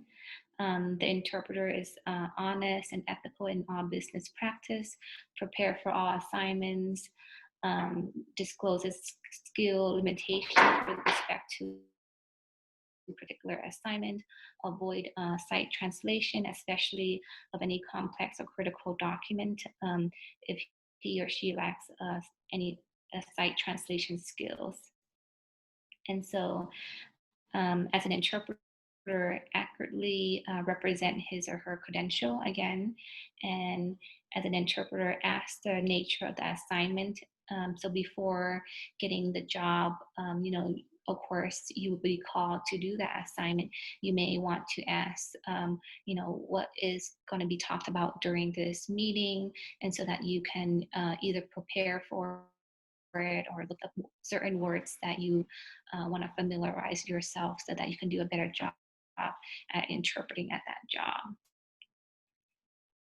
And then as an interpreter, who is unfamiliar with highly technical medical terms or certain terms that you're not familiar, definitely you can ask the provider to clarify and just ask for an explanation before continuing to interpret the word or interpreting anything. Definitely ask for clarification before continuing. And then, again, when you're asked to do site translation, definitely ask the provider to explain it, and then you will interpret that. And so interpreters at all times act in a professional and ethical manner. And this one, professional development, is very similar, but to attain to the highest possible level of competency and services. So the interpreters continue to develop language and cultural knowledge and interpreting skills. The interpreter seeks feedback to improve his or her performance. The interpreter supports the professional development of fellow interpreters. The interpreters participate in any organization activities that contribute to the development of your profession. And so, and as an interpreter, stay up to date on any changes, on any kind of terminology, any kind of like slang that you may not know of. You may want to, ask other people to kind of learn more different things from, because like maybe that as an interpreter, you either had been living here for only a couple years, so you may not know of different slangs that are happening here in the U.S., and so you may want to learn about those terminologies, or if you grew up here and you're an interpreter, you may want to ask people who had lived in that country for a long period of time to ask them certain slangs or words that you may not be familiar with, to better to have more knowledge on those terminologies, so that you can do a better job. And definitely consult with any colleagues, and just about any assignments that they may have, and any challenging that they've seen, so that kind of like share with each other, right? And also definitely seek out mentorship from people who that have done this for a long time. So seek mentorship if you can. That would be very helpful. And then also attend any kind of professional workshops or conferences that could help you to become a better interpreter. So for interpreters, again, strive to further their knowledge and skills through independent study, continuing education, and actual interpreting practices. So I know we're almost running out of time, but we can do this scenario real quickly, and then basically this is kind of like the last thing that we're going through today. So I'll go ahead and read this, and if you guys have the answers, you can definitely shout it out, or we can have a conversation. So you arrive at an agency to interpret for an 18-year-old rape victim. You spend the whole day with her and the provider. In that time, you end up interpreting for a sexual assault nurse examiner, a doctor, a rape survivor advocate, a medical assistant, and you're still waiting to talk to the police officer detective. The victim is asking to describe her rape several times in chilling details. She weeps and shrieks, and at times she goes silent. You get a good hold on what happened to her. While waiting for the next people to interview her, she talks to you and asks your opinion on what she should do. You can feel her pain and the stress that she's going through. How would you handle the situation?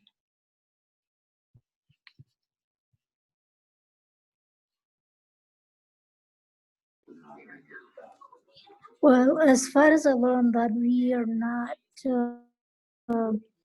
we're not supposed to share our feeling or our thoughts whenever we're interpreting, but I think what we can do is just exactly interpret what she's saying to the provider.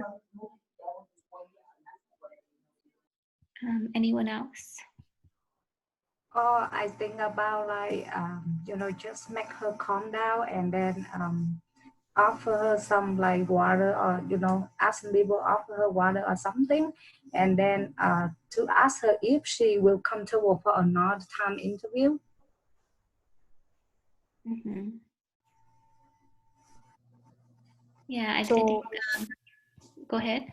Sorry, so it looks like she already has an advocate. So I would explain that my role is just to interpret, but this is a question for her advocate. So I would put her in that direction, because the advocate can make the suggestion to take a break. for however many hours or days. If she hasn't already had a kit done, then you know, she probably shouldn't be eating or drinking anything, but the advocate should be the one to explain that to her. Right. Yeah. So in these situations, it's quite hard, right? Because it almost seems like the provider who was helping her, like the advocate and all the people who she was talking to, kind of like left her on her own with the interpreter. And so I know sometime in those situation is very hard because the client has no one to talk to, and so you're there with them and they just want to talk to you, right? And so yeah, so in this situation, if possible, you can you know, go you know, get the advocate or whoever that was helping her to address or to help her in the situation, because as an interpreter, you know, like you may not know what's going on, and so yeah, you want to ask the provider to come and help you in this situation, because you may, like Irene was saying, like if you do offer her water or if you offer her something, it could be that we can be interfering with whatever that's happening there, and so you may just want to refer it back to the provider so that they can help her. So just in case anything like that happens. But yeah, I can definitely see it's very hard in these situations. But of course, as a person, sometimes you feel for that person and you want to do something for them. Of course, as a community interpreter, hopefully these situations won't happen to you. But of course, as the person, you know, you may want to comfort her. But of course, trying to get a hold of the provider and everything is the first thing you should do. But if no one's ever, like no one's around and they just like leave her, of course, you just want to kind of like just be there. You may not want to say too much because you don't want to say the wrong things, even though you have heard what the provider has been telling her all this time, but you know, you may not remember it correctly or what, because if you repeat it to her wrong, it may be pretty bad as well. And so you know, don't want to say the provider said this or that, because it could be wrong. So anything that the client wants to clarify, we want to refer that back to the provider. Any other questions on this one? I guess I just wanted to reporting. So I think child abuse cases are, again, what we're required to report. But anything else, of course, we just keep confidential between within that meeting, right? And anything else that you have written on your notes or anything, we definitely want to discard that so that no one get a hold of any documents that you may have. Okay, so I know that, sure, you had a question? I have a question, not regarding this. So as a community interpreter, so I have experience when we interpret for communities on that time, but after later or a day after or the night after, they called me back and said, oh, I don't understand this. And on that time, I'm not feeling well. Should you tell me again what they said? Can we do that? Can we retranslate, or can you give him information what the provider said? Yeah, so for that one, of course, we are supposed to refer them back to their provider as well.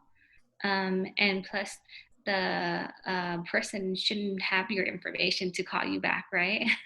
So I don't know, is it like a person that you know in the community? Is that why they're calling you? So yeah, with most of time that I am translating or interpreting by my community, Afghan communities, and they know me. They have all my information, and many times this one has happened with me when I interpreting during the situation. On that time, the mom or the dad doesn't know or not getting well.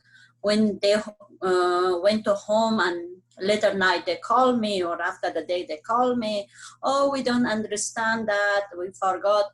So the family or the mother asked me what was the scenario.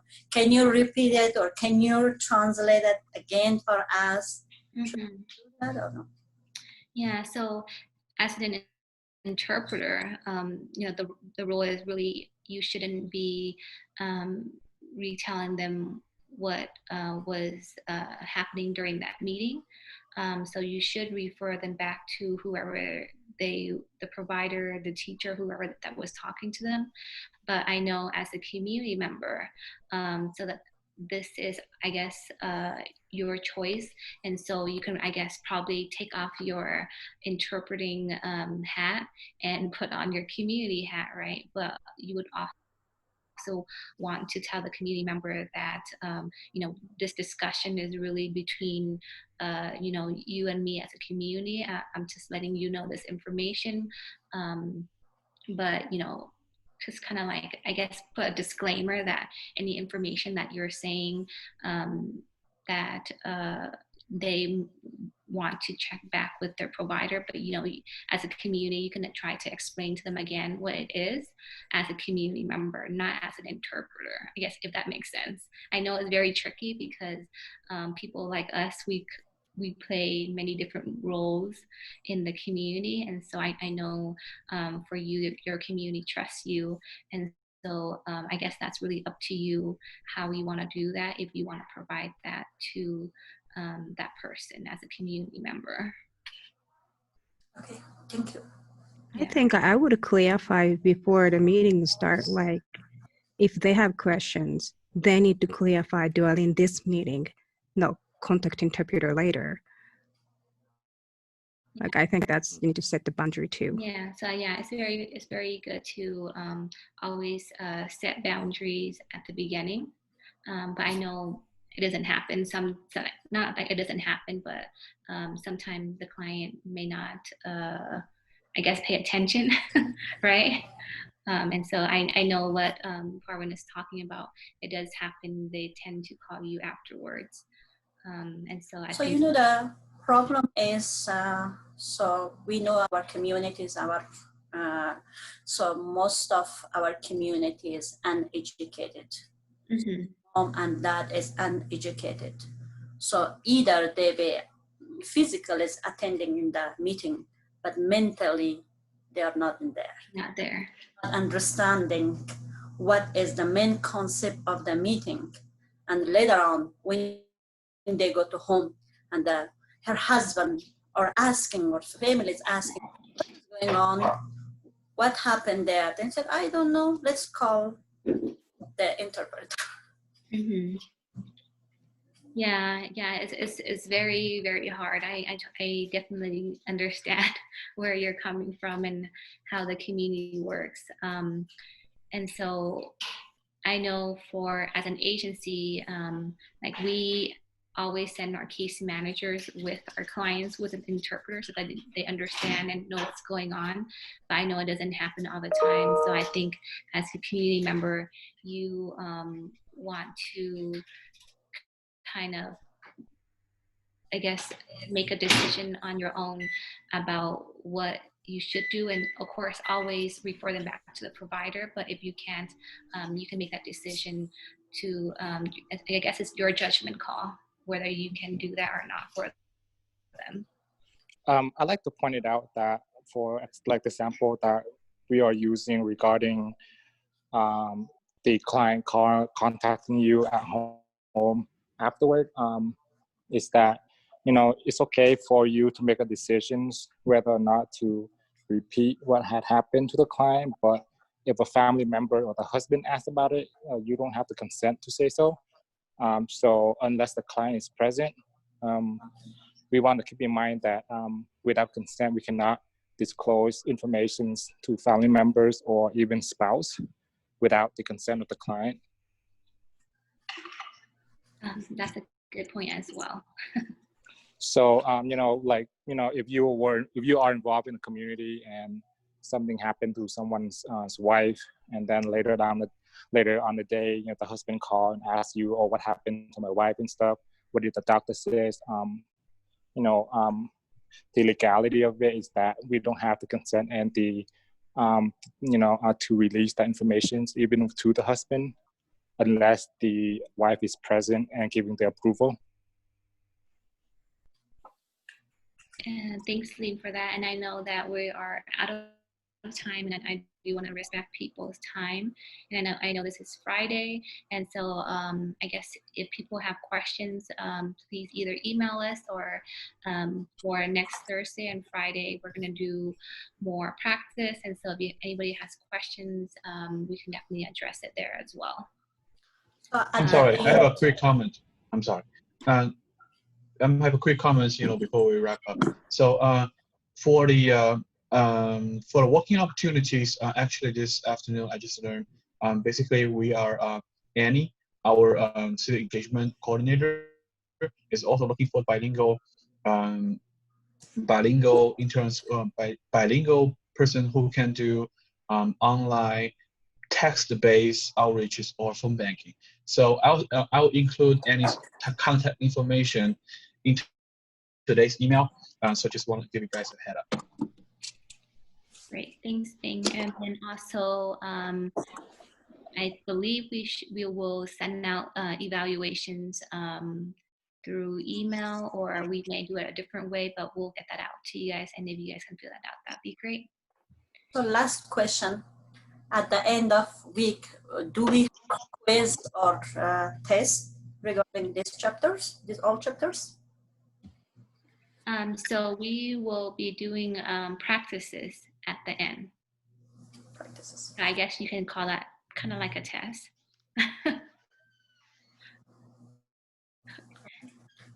All right. I don't know the others, but I want to send us these chapters before because we have a week, then we practice for 2 days. Otherwise, it's hard, goes away. Okay. All right. Yeah, we'll send out these slides again for you guys. Thank you. All right. Thank you, everybody, and have a great weekend. We'll see you guys back next Thursday and Friday. Thank you very much. Bye. I'll see you guys soon. Bye. Thank you. Bye. Have a great weekend, everybody. Bye. You too. Bye. Thank you. Bye.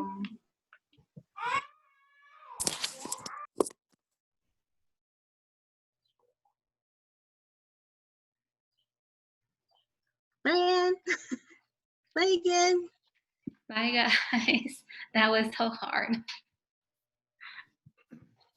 All right. I guess I'll just see you guys next week. Go pass out. I'm so happy that it's over. I'm heading to hospital. Good job. See you guys. I guess Bing, are you gonna send out evaluations again? I'll do. Oh damn, you was not. Yeah, I'll do it when I get back. So if you have the that's on the second day, so I'll transfer. If you guys are still on the if you guys are still on TeamViewer, please convert your version to PDF. I'll send out everything with the eval today. I'm heading to the hospital right now, so I'll do everything when I get back. All right, great. Thank you. All right, cool. See you guys. All right, bye, guys. Bye.